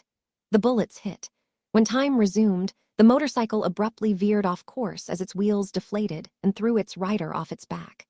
A surprised Mortimer phased through the ground as his vehicle crashed into a casino's revolving door. Ryan wondered if he would respawn like racing games contestants, but poor All Mortimer didn't come again. Sparrow picked up the pace, though. While Mars teleported Vulcan-made rounded bombs between himself and Wyvern to keep her at bay, Sparrow raised a hand in the Plymouth Fury's direction. Thankfully, she looked far less experienced with a motorcycle than a Mercedes and had trouble aiming. Ryan tried to shoot her, only to realize that his gun's barrel was empty. He almost reloaded before a better idea crossed his mind. "I always wanted to check something," the time traveler mumbled to himself as he tossed his gun away. His kitten at the front panicked. "Wait, what are you doing?" "Upgrading my arsenal." Ryan grabbed the plushie with both hands, and to his relief, the depressed abomination didn't cut them off on the spot. The plushie didn't say a word as the courier raised its Simba style in Sparrow's direction. Ryan moved his thumbs behind the rabbit's ears and pushed. The plushie's eyes unleashed a bright beam of light as its ears lowered, while Sparrow returned fire. Two streams of energy collided amidst the four-lane. Now, having watched countless movies, Ryan expected a massive explosion, or for both beams to cancel each other out. Instead, they slightly undulated but still crossed through one another. Unfortunately for Ryan, Sparrow's laser hit his car's roof and vaporized it, turning his Plymouth Fury into a convertible. The plushie's gaze melted the concrete road and blew dust all over the four-lane, but the hitwoman managed to veer out of its path. A civilian's Ferrari car drove off the road in an attempt to avoid the devastation, hitting a palm tree on a nearby beach. "Damn it, not even a bright flash," Ryan complained as he raised his thumbs, briefly stopping his assault. At this point, the private security helicopter had caught up to the racers, its side gate opening to reveal a passenger. A beautiful Japanese woman in a tight, blue costume with a badge and a hat. Wardrobe in a fabulous traffic cop uniform. The law had never looked so good. Ryan watched on with fascination as she brought a whistle to her lips and used it. Almost all vehicles in the vicinity shone with a golden glow as Wardrobe asserted her authority. Sparrow's motorcycle, Mars' own bike, civilians' cars, and even bicycles all abruptly stopped in the middle of the road. The Plymouth Fury's autopilot still worked, though, callously violating traffic laws. Soon it left its pursuers behind in the dust. "She can search me anytime," Ryan said as he looked at Wardrobe with longing. He immediately beat himself over it. Must stay faithful to my first lady. He imagined Livia in a cop costume slamming him against his car, S-hood, and it solved the issue.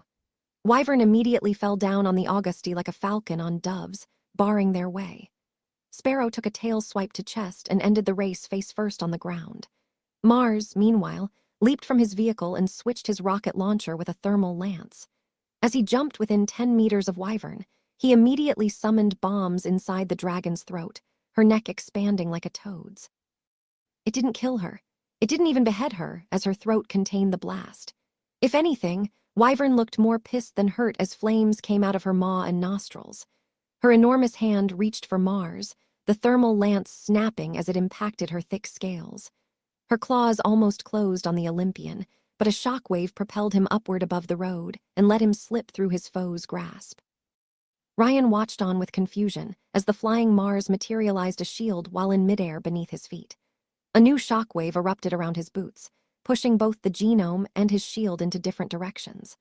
Wyvern attempted to catch the escaping Capwargime with her fangs, but he quickly summoned swords inside her eyes in response. Dragon Mom let out a roar of pain as a fountain of blood flowed down on her face. Mars used repeated shockwaves to leave his foe in his dust and pursue the Plymouth Fury. The courier quickly realized what was happening. Mars was teleporting pressurized air beneath his iron boots, and the blowback propelled him forward. Wardrobe's helicopter flew down to intercept the Centurion wannabe, while Wyvern's eyes seemed to partly regenerate from the damage. Unfortunately, Mars reacted faster than the heroes. He summoned bombs close to the private security helicopter, destroying 2 of the blades and cracking the windshield. Wardrobe almost fell off her vehicle as it spiraled towards the ground. Wyvern immediately moved to catch it with 2 hands, while holding Sparrow prisoner by squeezing the hitwoman with her tail. Wardrobe managed to hang on to Ryan's relief. However, the Dyname's reinforcements remained behind, leaving Mars to pursue the Plymouth Fury unmolested. The Olympian used repeated shockwaves to jump in the air, summoning shields to orient himself. "Kitten, we aren't shaking off your daddy issues just yet," he warned his sidekick, before pushing the plushie's ears. The rabbit unleashed a beam of energy at Mars, but the Olympian zigzagged between the waterfront and the casino to dodge. Unfortunately, the Centurion seemed to have run out of conventional weapons to launch, and he moved on to bigger stuff. He dropped a Renault Espace French car on the 4-lane, and though the damaged Plymouth Fury avoided a collision, the impact blasted part of the walkway to pieces. Mars then teleported a Japanese truck, but the plushie's baleful laser glare blasted it to pieces. Deciding to cheat, Ryan froze time and had the rabbit demon blast a paralyzed Olympian mid-flight. The beam tossed Mars back when time resumed, but the man swiftly switched the damaged parts of his armor with spare ones and continued the chase. At this point, Felix grabbed the gun which Ryan had previously dropped and found bullets to reload it within the glove box. Adam Kitten tried to support the courier with suppressing fire, but his aim was terrible. "Have you ever used a gun?" the courier asked, as Mars jumped behind a luxury hotel on the strip. Ryan raised his thumbs, causing the plushie to turn its head at him with an unhappy, non-lethal gaze. "You couldn't shoot an elephant in a corridor." "I'm doing my best, all right," Felix complained, before noticing a new motorcycle entering the 4-lane from their right. A man riding with a woman holding him by the chest. Though both wore helmets, Felix immediately recognized them. Jamie and Kai Young. Were they friends or foes, though?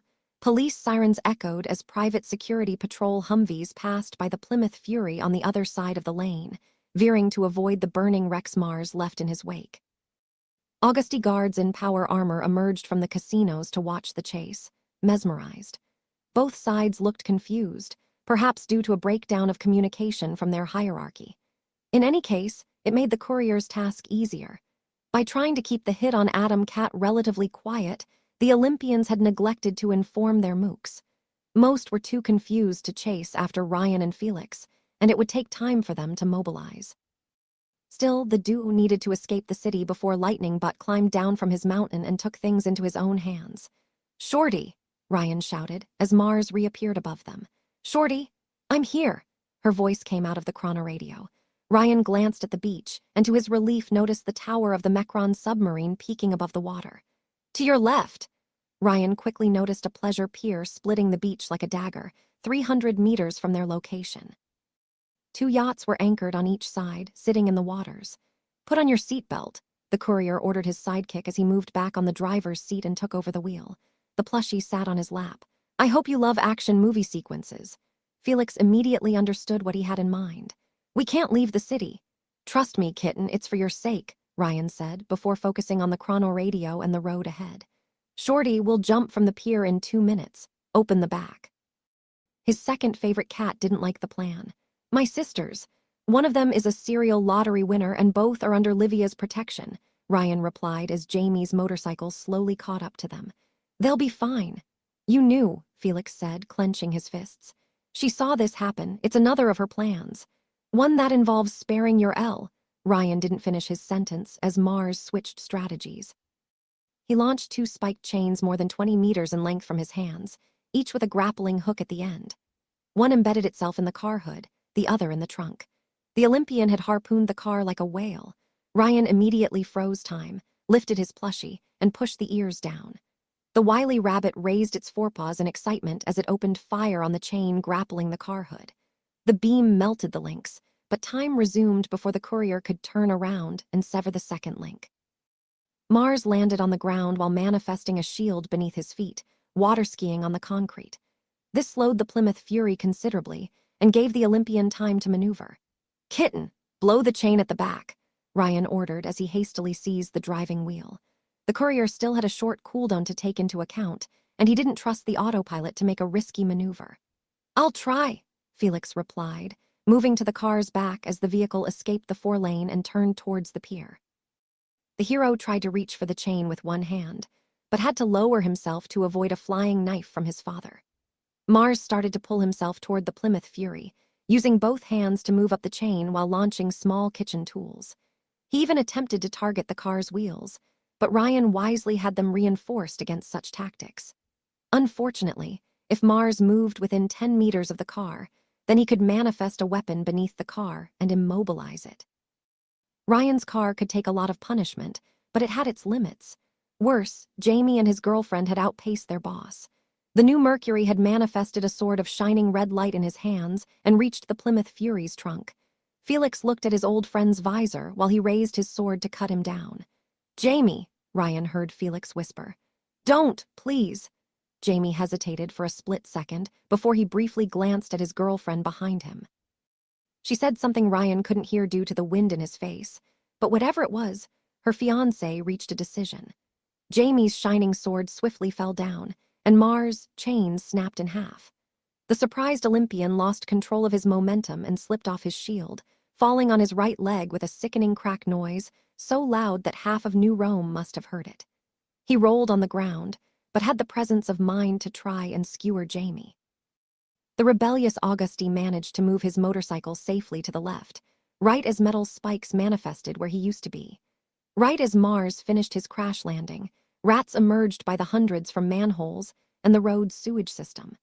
The Centurion attempted to teleport items to protect himself, but the horde quickly buried him alive beneath their furred mass.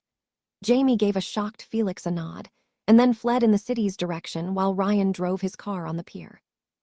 The Plymouth Fury seemed to screech as it drove between yachts, Len's submarine rising from the waves 36 meters away.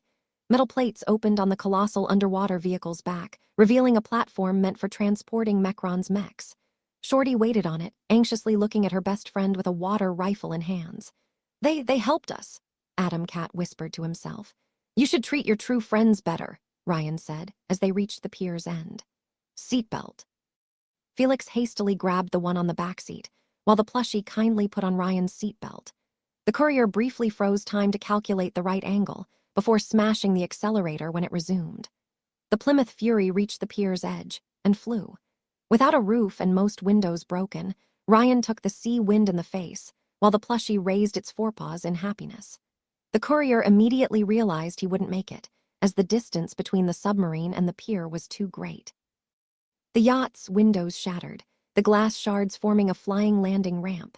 With it, the Plymouth Fury landed on the submarine's open platform, turned half-clockwise, and parked itself. The shock was so abrupt that Felix's seatbelt almost snapped under the pressure, while the plushie happily bounced off the driving wheel. When at long last his car had stopped moving, Ryan let out a sigh. The poor Plymouth Fury had been ravaged beyond words, its roof destroyed, its hood full of holes. "Sorry to be late," Shroud replied above Ryan, not even bothering to disguise his voice. The sharp edge of his glass costume became visible, simmering under the moonlight. "I had to get my girlfriend to safety." "How long have you been here?" Ryan asked with a frown. "I caught up to you at the pier." The vigilante crossed his hands. "I guess luck was on my side." Such a bad pun, and yet so appropriate. "Riri, you're all right?" Len asked, while immediately rushing to his side. "I'm fine," the courier replied, before glancing at New Rome. "We won the race." As the submarine moved away from New Rome's shores, Ryan noticed Pluto parking her car on the pier, escorted by Augusty guards on motorcycles. The Augusty's underboss glared at the submarine as it swam away, the platform's roof closing in preparation for the vehicle to dive beneath the waves. As for the Strip, Ryan had left a few fires in his wake. He wondered how the situation would evolve after this. Things hadn't escalated to a full war between Dynames and the Augusty yet, but this fight had been very public. Ryan hoped that Livia could smooth things over, but the situation didn't look optimal at all. One creature didn't hide its joy, though. "I love you so much."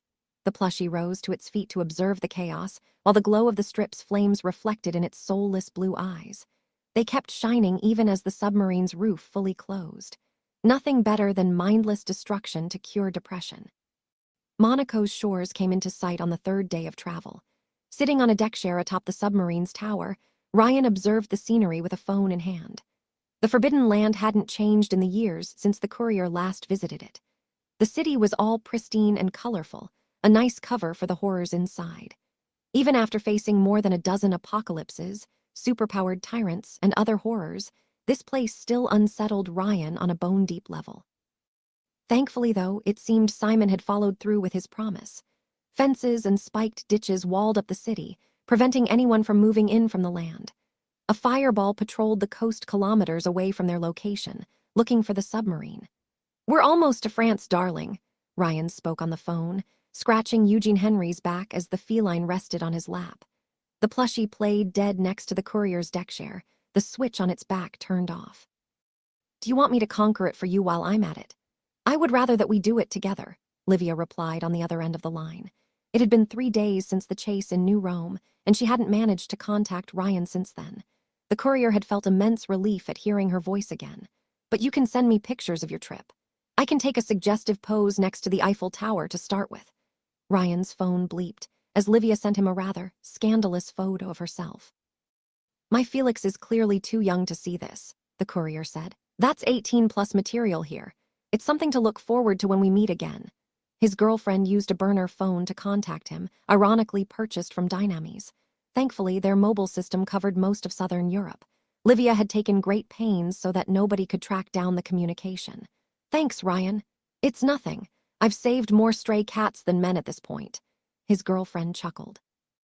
Though she had moved on from Felix, Ryan could tell she still cared for him almost like a brother. "But from what you say, you won't join us in Antarctica." "No, I won't," she replied with a sigh. "Dad had me grounded after my current boyfriend fled the city with my ex. Now you're making us sound like Thelma and Louise."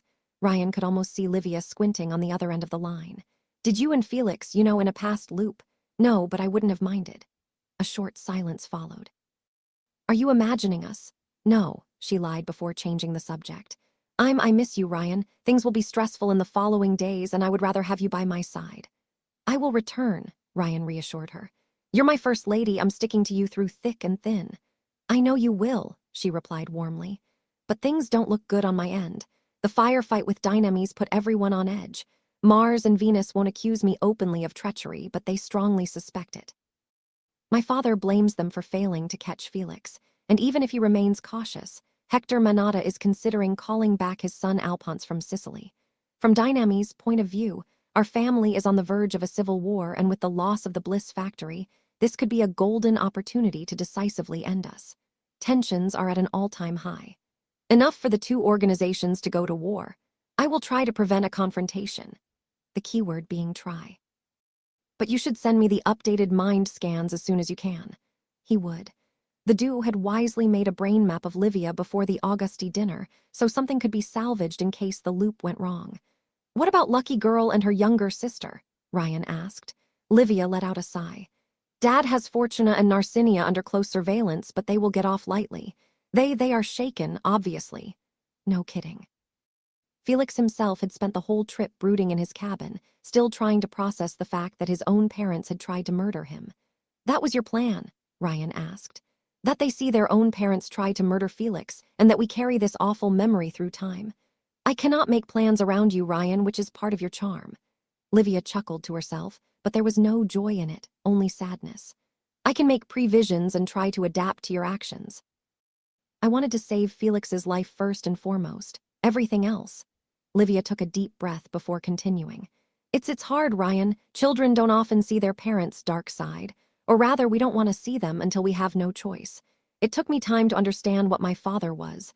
Narcinia and Fortuna, they needed to see it too, for us to achieve a perfect ending. Yeah, I think so too, Ryan chuckled. I suppose Shroudy can expect a surprise wedding when he meets his lucky charm again. Livia chuckled on the other end of the line. After he helped save her brother, it's almost a certainty. The courier wondered how Matthias would feel about this, but something else occupied his mind. What about Jamie, Kai Young? Livia's heavy silence was an answer in itself. Ryan's hand tensed on Eugene Henry's back as the awful truth dawned on him. They're dead. When you escaped on the open sea, my aunt. Livia's voice broke. Zambato and Chitter tried to flee the city alongside Sphere, but my aunt already had them marked. Since you and Felix had escaped into the open sea beyond her power's reach, she went after them instead. They tried to fight back, but it wasn't enough. Not against Pluto. Unless one was a yellow genome or wielded an ability that violated causality like Ryan's, her power killed with certainty. Jamie and Kai Young had betrayed the Augusti. Though he would bring them back with the next loop, the news filled Ryan with sadness. These two knew their lives were forfeit the moment they helped Felix, but they still put friendship and conscience over their organization. Don't tell Felix, Livia pleaded. It will destroy him. He will have to know. Ryan owed Jamie and Kai Young that much. Yes, she replied, but not now, please. No, not now, Ryan agreed. Livia, about your aunt, what are we going to do about her? She has almost as much blood on her hands as your dad. Hell, elixirs give people their dearest wish, and Pluto's got the power to control death. That spoke volume about her murderous tendencies. I know, his girlfriend replied. My aunt is my father's sister, and she will always push for violent solutions. I don't want her to die, Ryan, but I wouldn't mind seeing her imprisoned or neutralized. Same deal as with Lightning Butt then. Ryan had the gut feeling he would have to jail half his girlfriend's family by the end of his time in New Rome. Should we expect another battle? Because your Uncle Neptune is the only member of your family that I haven't fought yet beside you. Really? His girlfriend asked, though she didn't sound surprised. I guess it makes sense. Uncle Silvio wants to go legit and isn't looking to cause trouble. Dad sent him to destroy Len's underwater facility, but he found nothing. As Shorty had said she would, she had the habitats disconnect and follow the submarine like a school of fish. She kept them buried deep below the waves, though, to prevent the psychos imprisoned within to try a jailbreak. The progress they had made on curing the psycho condition had pacified most of them, though. Ryan had expected Sarin to throw a fit about the lack of cure, but seeing Mosquito turned back into a human had given her something stronger than doubt. Hope. She finally saw that the courier would be true to his promise, unlike Adam. Ryan sincerely hoped that whatever they found in Antarctica would help her recover her memories. He missed his old vice president. In any case, to find you so far from New Rome, Dad would need either my help or Vulcan S, and he doesn't trust either of us anymore. Not fully, Livia sighed. I give Vulcan a 50-50% chance of running away. After her failure to protect the Bliss factory and her obvious favoritism towards you, she knows Dad might have her killed too. Does she get away if your daddy makes a shocking move? Ryan asked, worried for his ex's safety. Livia waited a few seconds before answering. Yes, she should. Ryan didn't miss the slight inflection in her tone. Are you jealous, Miss Augusti? He teased her. A bit, she admitted. I have seen the way the two of you interact. Don't get me wrong, I know you will not cheat on me or anything, but you and Vulcan have an easy sort of chemistry. I can tell you still care a lot about her. Even when you end a relationship, something always remains, for better or worse. You have the same thing with Felix. I suppose so. A short pause followed as Livia tried to find her words. Don't get killed in Antarctica, Ryan. I can't see what awaits you there, and that makes me worry for you. You shouldn't, Ryan replied with a smile. I won't let you forget me. I don't want to, she replied, which warmed his heart. When you come back from your trip, I will tell you something really important that I haven't told anyone else. Oh, can't you tell it over the phone? No, which should motivate you to come back, the mafia princess replied coyly. I have to go now. Cancel will check up on me soon. Will you have an opening to call me again? Because like all good things, that moment would end too soon. Before a long while, Livia replied sadly. Are you sure everything will be all right on your end? No, but I will manage. Livia's voice turned warm and loving. Come back soon, Ryan. I want you at my side. I need you at my side. These words were music to Ryan's ears and made him all the more determined to go back to her. Me too, Livia, he said. See you soon, my princess. See you soon, my Prince Charming. The call ended, leaving Ryan alone with his thoughts, a cat, and an invisible peep. You are courting death, translucent, the courier said, as the submarine finally found a stone beach close to the fence keeping Monaco walled up. Sorry, old habits die hard, Shroud replied before dropping his invisibility. Still, if you don't want your conversations eavesdropped, don't have them in a public space. If I spend too much time trapped in a room, I start seeing clowns in the corners. The submarine's cabins were comfortable, but Ryan needed fresh air to function. I suppose you don't get excellent phone reception in a cabin 20 leagues under the sea. Shroud crossed his arms. Don't let her go, Ryan. She is a good woman. Ryan looked up at the vigilante with astonished eyes. Imposter! Imposter!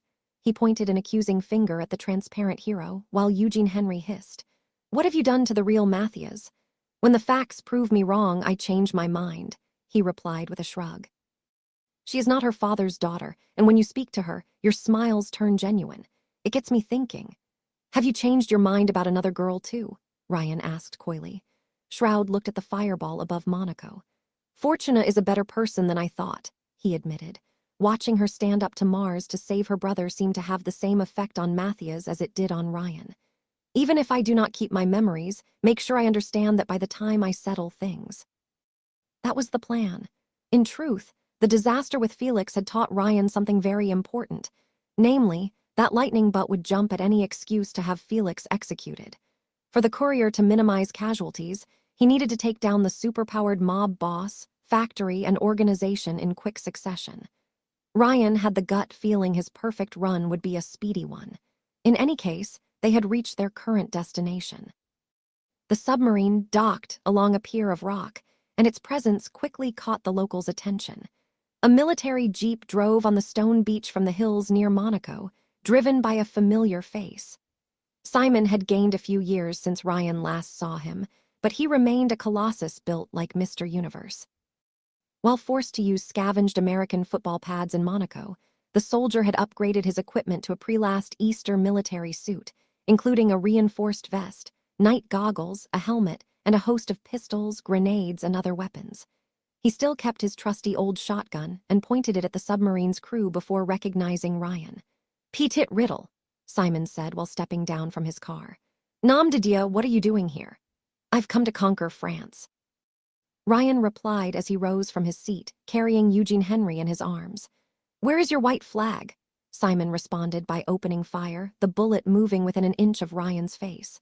A decade of practice on clowns had made the old man a terrifying shot.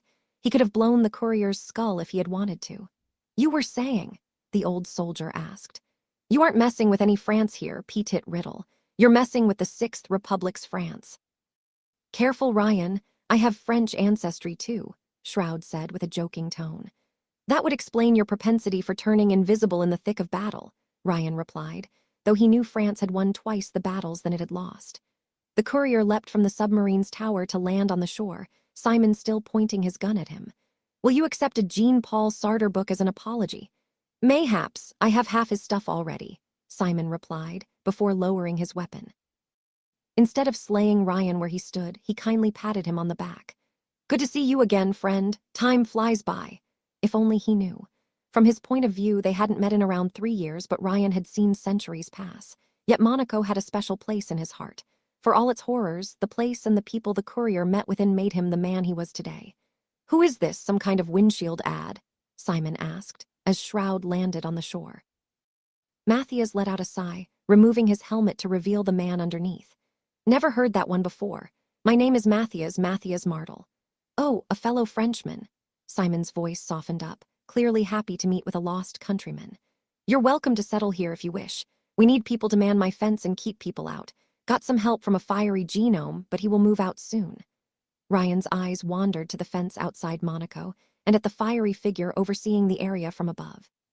He wouldn't risk anything as long as he didn't touch the ground, but any clowns wandered out?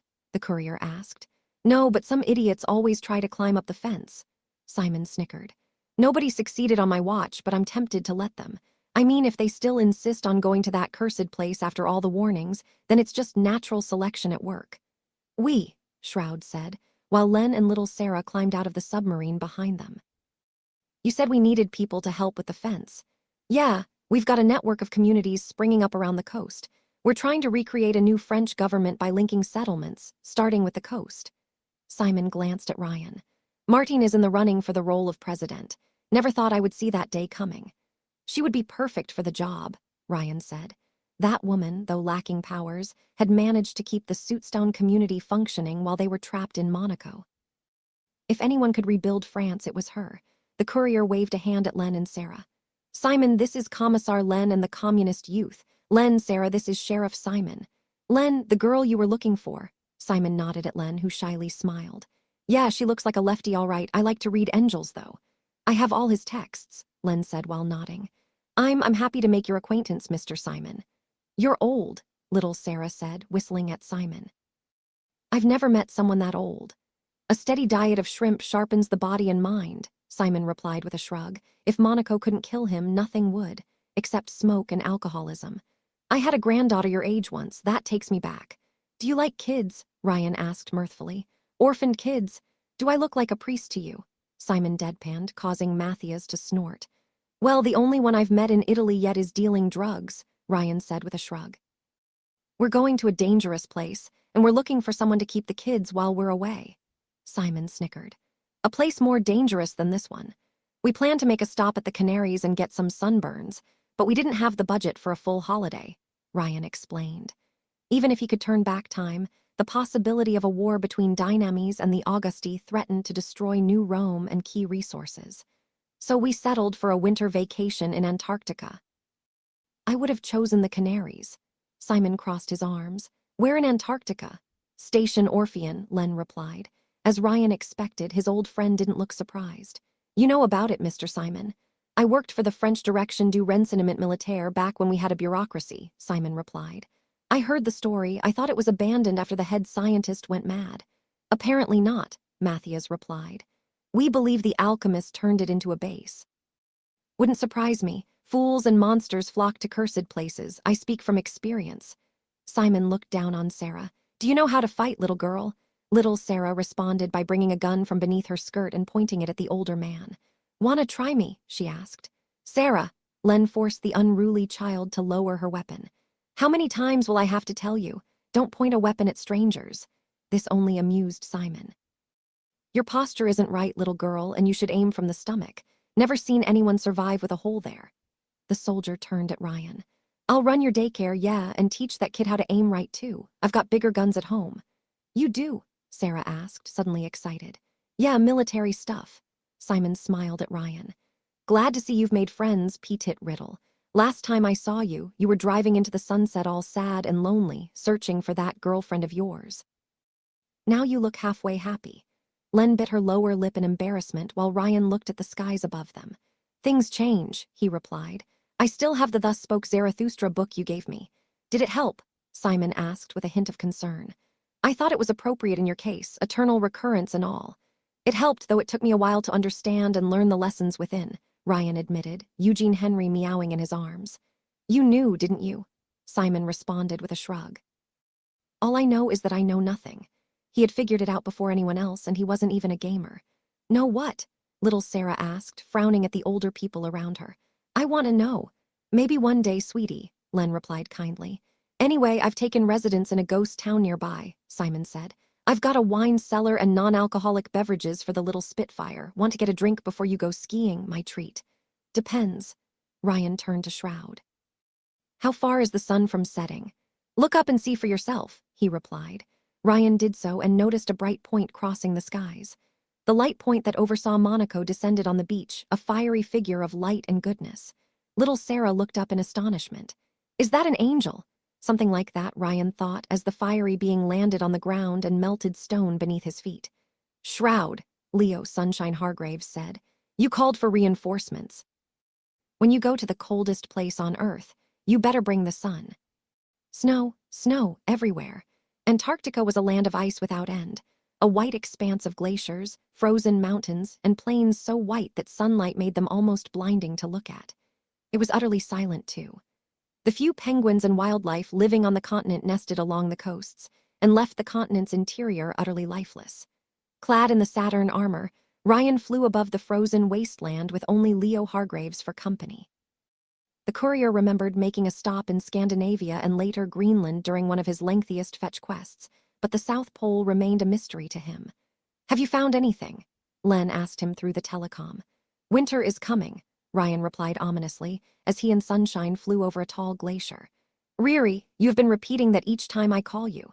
Because people must know, Ryan replied playfully.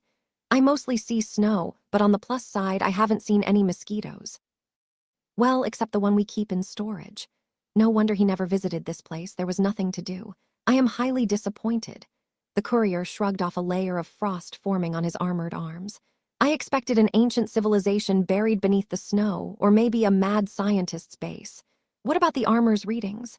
It actually picked up a spatial anomaly, but the signals are faint. Truth be told, the entire region reeked of them. Whatever happened here had permanently damaged the space-time continuum in the area. Sunshine and I are trying to narrow down the source. Finally. It had been 3 days since they reached the continent, and quite a few members of the expedition had grown irritated with the lack of progress. Don't do anything rash. Shorty Rash is my middle name, Ryan replied happily, between dashing and immortal.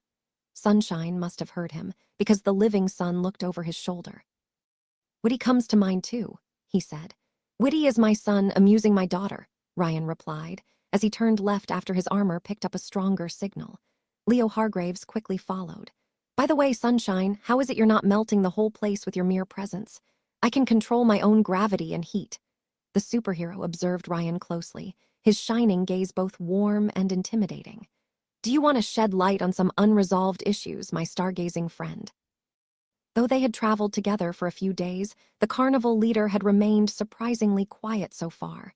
The courier had seen him gazing at Len while she didn't notice, and his best friend had done her best to avoid the living sun. Bloody issues. The living sun looked away, glancing at frozen mountains in the distance. Is Len Sabino listening? Ryan had guessed right.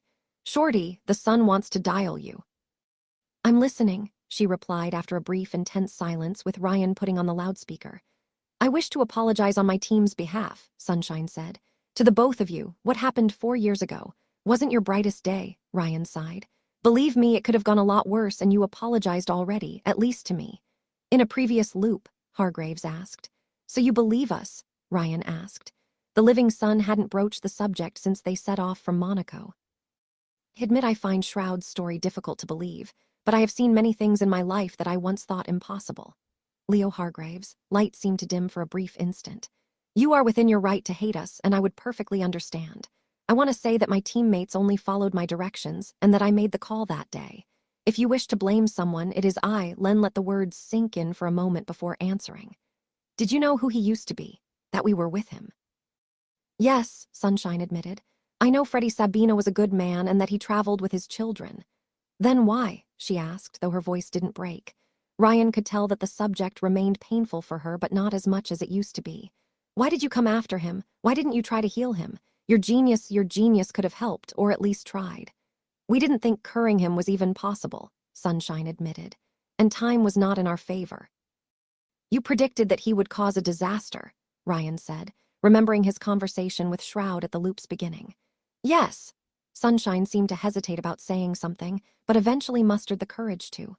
And we had reason to think that he would kill you both if we didn't take action quickly. Ryan could almost see Len meditating on these words, reading between the lines. If let loose, Bloodstream would have killed his own daughter no matter what, and the carnival saved her life. On some level, she probably knew all along. I don't know. Len took a long, deep breath. I understand why Why you tried to kill Dad, I do not support it, but I understand. I'm not sure my father is even there anymore. If we can cure him, we will, Sunshine swore. We made a decision based on the information we had available, but now I doubt we made the right one. Hindsight is 2020, Ryan replied. If anything, after seeing Bloodstream destroy New Rome in the previous loop, the courier thought that the carnival hadn't been thorough enough in stamping him out. His armor suddenly picked up an electromagnetic reading near an icy rift below them. Bingo. Len cleared her throat on the other end of the line. Whatever happens, it will be my decision. Let me make it. I understand, Leo Hargraves said, as he and Ryan landed near the rift. Snow melted beneath the living sun's heels, forcing him to float above the ground, not to fall. However, you must understand that if there is a risk that Bloodstream might escape and threaten millions, I will have to make a call. Len didn't say anything. But if there is a way to cure your father, then we will find it, Leo Hargraves swore, ever the shining knight. What Dynames did was inhuman. If we had known, we would have stopped it. You have my word on that. It's okay, Len replied. I don't want to talk about it, not right now. I understand. I am sorry to have opened old wounds. Trust me, you haven't even scratched the surface. Ryan glanced into the rift, dark and foreboding. The crack spread on for miles, an ice canyon so deep that he needed to put on the armor's lights to see the bottom. But most importantly, his systems picked up traces of violet flux in the area. Well, what have we here? Have you found something, Riri? A thin place, but not a natural one, Ryan replied as he analyzed the energy readings. And not the welcoming kind either. What do you mean? Sunshine asked, arms crossed. This kind of pocket dimension doesn't just prevent intruders from moving in, Ryan explained. Natural thin places, like the one where he had his fateful date with Livia, often opened during rare cosmic or electromagnetic conjunctions. But not this one. It also prevents what's already inside from escaping. In short, it was a second Monaco. The living sun quickly caught on to the implications. She is keeping prisoners, he guessed. I can't see any other reason to complicate evacuation otherwise. Neither did Ryan. Bacchus had told him that the alchemist often set up illegal labs to test elixirs. The courier guessed she probably did the same in her center of power. Can you get us inside? Len asked, worried. I can open the way with my armor and then keep it open with the resonators. Ryan always brought these devices with him on a trip, in case he ever found a way to commit clown genocide. This will create a pathway in and out of the pocket dimension and allow us to communicate with the outside world while we're inside. In that case, Stitch and Atom Cat will remain behind on the other side of the portal, just in case, Leo Hargraves said, immediately making plans. The rest of us can look at what's inside. If the alchemist is smart, she will have defenses in place to repel intruders. You don't want to try talking it out first? Len asked. I would, the superhero asked, but I have the feeling it won't be an option. A sentiment that Ryan shared. That woman has killed or driven mad everyone who tried to track her, the courier said. And she didn't mind ending the world as an experiment. I doubt she's going to cooperate with us. I will tell everyone to prepare, Len said. We'll come back to pick you up, Ryan said, taking flight again alongside Sunshine. Perhaps we should have brought a robot army. They make everything easy. And that's the problem, Sunshine replied. When you make battles costless for those who order them, the results are always terrible. War should not be a computer game. Indeed, but Ryan still regretted condemning the bunker on their way out. Lightning Butt entered his full paranoia mode and sent soldiers to investigate the junkyard soon after ordering the hit on Felix, trying to figure out what happened to the Metagang. The risk of the Augusti finding out about Mecron's armory had been too great, especially since they had the resources to take it over. As for the other bases, Leo Hargraves had cleared out 2 of them by the time Shroudy Maddie called him for reinforcements. With half of the carnival deployed in Antarctica, the other members of the group remained in warmer places to destroy the remaining armories. From what Ryan had understood, only the bunker in New Rome had been focusing on R&D. The others were standard armed robot production facilities and capable of churning out armies in weeks. Sunshine was right. Nothing good could come out of such installations. With them gone, then Mecron's legacy would be buried for good.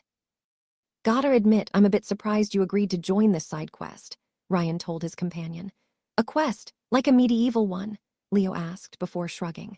A cure for psychos would make the world a better place, and to be honest, if the alchemist truly lives here, I want to ask her a question. The pink elixir's release date? No, Sunshine replied. I want to ask her why. Ryan suspected that Saren intended to ask the same question, but with far more violence involved. The short flight ended half an hour south of the rift's location, where a steel facility waited half-buried amidst a desert of ice and snow. The modular base consisted of 24 cubes of metal joined together in an L fashion, some of them breached. Thanks to Bacchus and Simon's information, it hadn't taken long for Ryan's group to find the lost station Orpheon. The French government had stripped the research station clean after abandoning it, but left enough stuff for the team's geniuses to restore it to half capacity. Ryan guessed the military intended to reactivate the site at one point, but never got around to doing so before the world ended. For safety, the group had left Alchemo and the doll with the submarine a few hours away in the south, moving in only with the group's fighters. Mr. Wave and the only members of the team capable of surviving the terribly low temperature without special equipment had made a campfire outside. And even then, Mr. Wave had to trade his fabulous cashmere suit for a trendy seal fur garment. Ryan's Pandoan hadn't changed outfit, though he remained constantly in beast form. As it turned out, superpowered pandas were powerful enough to survive in Antarctica without power armor. Their indestructible fur and fat shielded them from the cold, alongside radiation, rainwater, and cupcakes. Ryan had checked. Once, Mr. Wave turned up the heat, the superhero told thee as the man-bear gorged himself on warm seal milk. That was the start of global warming. Is it true? Thee asked naively. Though his power had given him a great deal of insight, he still had the adorable tendency of believing everything his heroes said. Mr. Wave never lies, he enlightens, the superhero replied, as Ryan and his sunny friend landed near them. While sunshine lights the way, Ryan joked. Only in the dark, Mr. Wave added. Leo Hargraves chuckled before glancing at the how is the milk. He's noticing me. The lowered his head to avoid meeting Sunshine's gaze, all but putting his nose in his milk. Unfortunately, the frost was such that the boiling liquid quickly started to freeze on his fur. He's talking to me. Leo Hargraves looked a bit uncomfortable. Yes, I do. You can go blind if you stare at the sun too long, Ryan said. My Pandoan is only taking care of his health. Sifu, is he still looking? Thee asked, too afraid to raise his head. Don't worry, his vision is based on movement, Ryan added. You should be safe. I'm flattered, but this reaction is uncalled for, Leo argued, highly embarrassed. But you are the living sun, Earth's greatest hero, said Thee as he took a deep, chilly breath. I have a poster of you in my bedroom. Heroism is not a popularity contest, Sunshine argued. And you have proven your worth when you fought the Metagang, Timmy. Matthias spoke highly of you. In fact, I would like to invite you to the carnival. We need people like you, with their hearts in the right place. Of course, this is a dangerous work, and I would perfectly understand if you refu. The dropped his cup in shock, the milk turning to ice within seconds. The poor man-bear began to hyperventilate, falling to his back and rolling in the snow. Then he let out a squeal so powerful that Ryan wondered if penguins could hear it from across the wasteland. Mr. Wave believes you just committed pandicide, Mr. Wave told his confused teammate. This is the first time I've gotten such a reaction, Sunshine replied as the station's doors opened. Len walked out first alongside Saren, both wearing their evolved power armors. Adam Cat and Shroud followed. The former wore a white second skin of Stitch's conception, which covered his entire body, even the eyes. Somehow it allowed him to see anyway. From what Ryan understood, the protection was made of trillions of bacteria adapted to the cold. Shroud, meanwhile, had thickened his suit with additional layers of reinforced glass to keep the heat inside, turning his costume into a heavy and nigh-impenetrable armor. Stitch closed the march, carrying heavy insulation clothing over his plague doctor outfit. Are you sure you wish to come with us, Adam Cat? Sunshine asked upon seeing Felix. We are about to face great danger. If the alchemist truly makes her lair in this region, then she is certainly not defenseless. I owe you one, the young man replied while glancing at Ryan and Matthias. And I have questions I want answers for. Me too, Saren snickered. I can tell there's stuff you're keeping for yourselves, like a secret nerd conspiracy. The orange is in the henhouse, Ryan replied ominously. The lovely Saren stared at him. I didn't get it. Exactly, Ryan whistled, even as the psycho raised her gauntlet in his direction. I still can't believe it, Felix said, crossing his arms. Livia would never cooperate with the carnival. Something isn't right. Things change, Shroud replied with a shrug. And you're dating my sister, Felix added. Somehow, I find that to be the strangest part. Ryan decided to hold off on telling him about time travel, one shock at a time. When the team reached the rift on foot with the resonator devices, Ryan froze time, purple and black particles swirling around his body. Much like when he opened a path to the black world in the previous loop, he quickly found the pocket dimension's entrance and forcefully opened it with his bare hands. After tossing a resonator inside and keeping the other in the snow, a stream of particles formed between the two ends of the portals and slowly opened it. When time resumed, a purple portal ominously floated above the icy rift. "So," Ryan asked, "who goes in first?" Mr. Wave said while immediately jumping through. "Damn it!" Not to be outdone, Ryan immediately followed his idol and the world around him brightened in a bright flash of purple particles. The transport lasted an instant, but the contrast between the two sides couldn't be starker. While it had been daylight in Antarctica, the other side of the portal had a black, starless sky overseeing it. Streaks of purple lightning thundered above the group's heads, while Ryan almost mistook the howling wind for screams. A foreboding structure stood alone, surrounded by a vast expanse of ice which seemed to go on without end. Yeah, such a warm, welcoming place. Ryan had received a brief vision of the alchemist's base when he tried to open the path to the purple world a few loops ago, and he immediately recognized the structure. A colossal dome of black metal emerged from the snow, with reinforced blast doors large enough to let a plane through, serving as the entrance. All in all, the structure was among the largest Ryan had ever seen, and gave the Egyptian pyramids a run for their money. Here it was, the place where it all began. Ryan might have felt a sense of wonder at the sight, but a few worrying details immediately caught his attention. First of all, the dome had been breached, with a hole more than 50 meters in diameter blown open on its left side. And from the way the metal bent, whatever explosion caused the structural damage came from the inside. Second, though Ryan noticed reinforced, stained portholes here and there, he couldn't see any light within. Third, the building's blast doors leaned on the left, as if the whole dome was sinking into the snow. And fourth, "What is this?" Len said as she crossed the portal, immediately noticing it. The dead husk of a colossal monster more than 8 meters tall laid in the snow. Ice and frost had preserved the creature's flesh, even though half its body was made of cybernetic implants. The left arm was a cannon, the right a technological blade large enough to cleave a tank in half. The creature had scales red as blood, curved horns like a bull, 3 rows of fangs, and 8 spidery eyes. A large gash had split its black armor from shoulder to the waist, letting brown alien organs spill out on the ice. When everyone except Stitch and Adam Kitten crossed the portal, the group carefully surrounded the husk, with Saren pointing her gauntlets at its face in case it would wake up. It didn't. By all measures, the monster had been dead for a while, though Ryan couldn't tell how long due to the ice. "Looks like one of Mecron's war beasts," Sunshine said. His teammate was less certain. "Mr. Wave never killed that model and he slaughtered them all. At least it's dead," Saren said before wiping away snow covering the monster's shoulder. "Look, on the shoulder." Leo approached the husk to provide light. A mark similar to a cross between the M letter and the Omega symbol was engraved on the monster's armor. Somehow, looking at it unsettled Ryan for a reason he couldn't explain. "What's that?" Mr. Wave asked. "A reversed W. I have mastered linguistics, Sifu," the informed Ryan, trying to help. "If I have more information, I could figure it out. Perhaps we could hack into the implants and find out more from them," Shroud suggested. "They must have recorded what happened." "That technology is," Len shook her head. "I don't even know where to begin, but it's not. It's not Mecron tech," Ryan said. His own armor couldn't connect to the monster's cybernetic implants. Saren glanced at the hole in the dome. "Do you think it blew its way out? Could be a failed lab experiment. Don't you geniuses love them, eh?" "Too early to say," Sunshine replied before taking flight. "Shroud with me. The rest of you try to secure the perimeter. If the alchemist still lives there, she probably noticed us."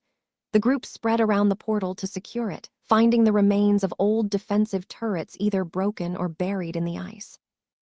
Ryan himself had his armor systems run an analysis of the structure, the various sensors slowly providing a larger view of the full thing. And the more the courier saw, the more he squinted. Sunshine and Mr. See-Through flew around the dome while maintaining a respectable distance. "First of all, the portholes aren't made of glass," Shroud said upon returning to the portal. "I cannot control them, And on a closer look, I do not think they are portholes at all. They look like lenses or cameras. They appear to be inactive, Sunshine added. As for the wasteland, it loops on itself past a certain point. The defenses haven't been maintained in years, Len declared while examining a broken turret. Whole place looks empty, Saren replied grimly. And to be honest, it gives me the chills. Ryan glanced at the cyborg's husk. The cuts weren't clean enough for blades or lasers. Claws. Claws killed this thing. The base had been active when Ryan saw it in his visions, but not anymore. At one point, something went wrong. Why are the doors leaning? He asked with worry, the whole place intimidating him. Because it's not a bunker, Ryan said, as his armor's readings came back with a simulation of the building. The dome was just the tip of the iceberg, a submarine's tower hiding a larger structure buried beneath the ice. The full base was a colossal, kilometers-long war machine with great metal wings and reactors larger than most skyscrapers. It's a spaceship,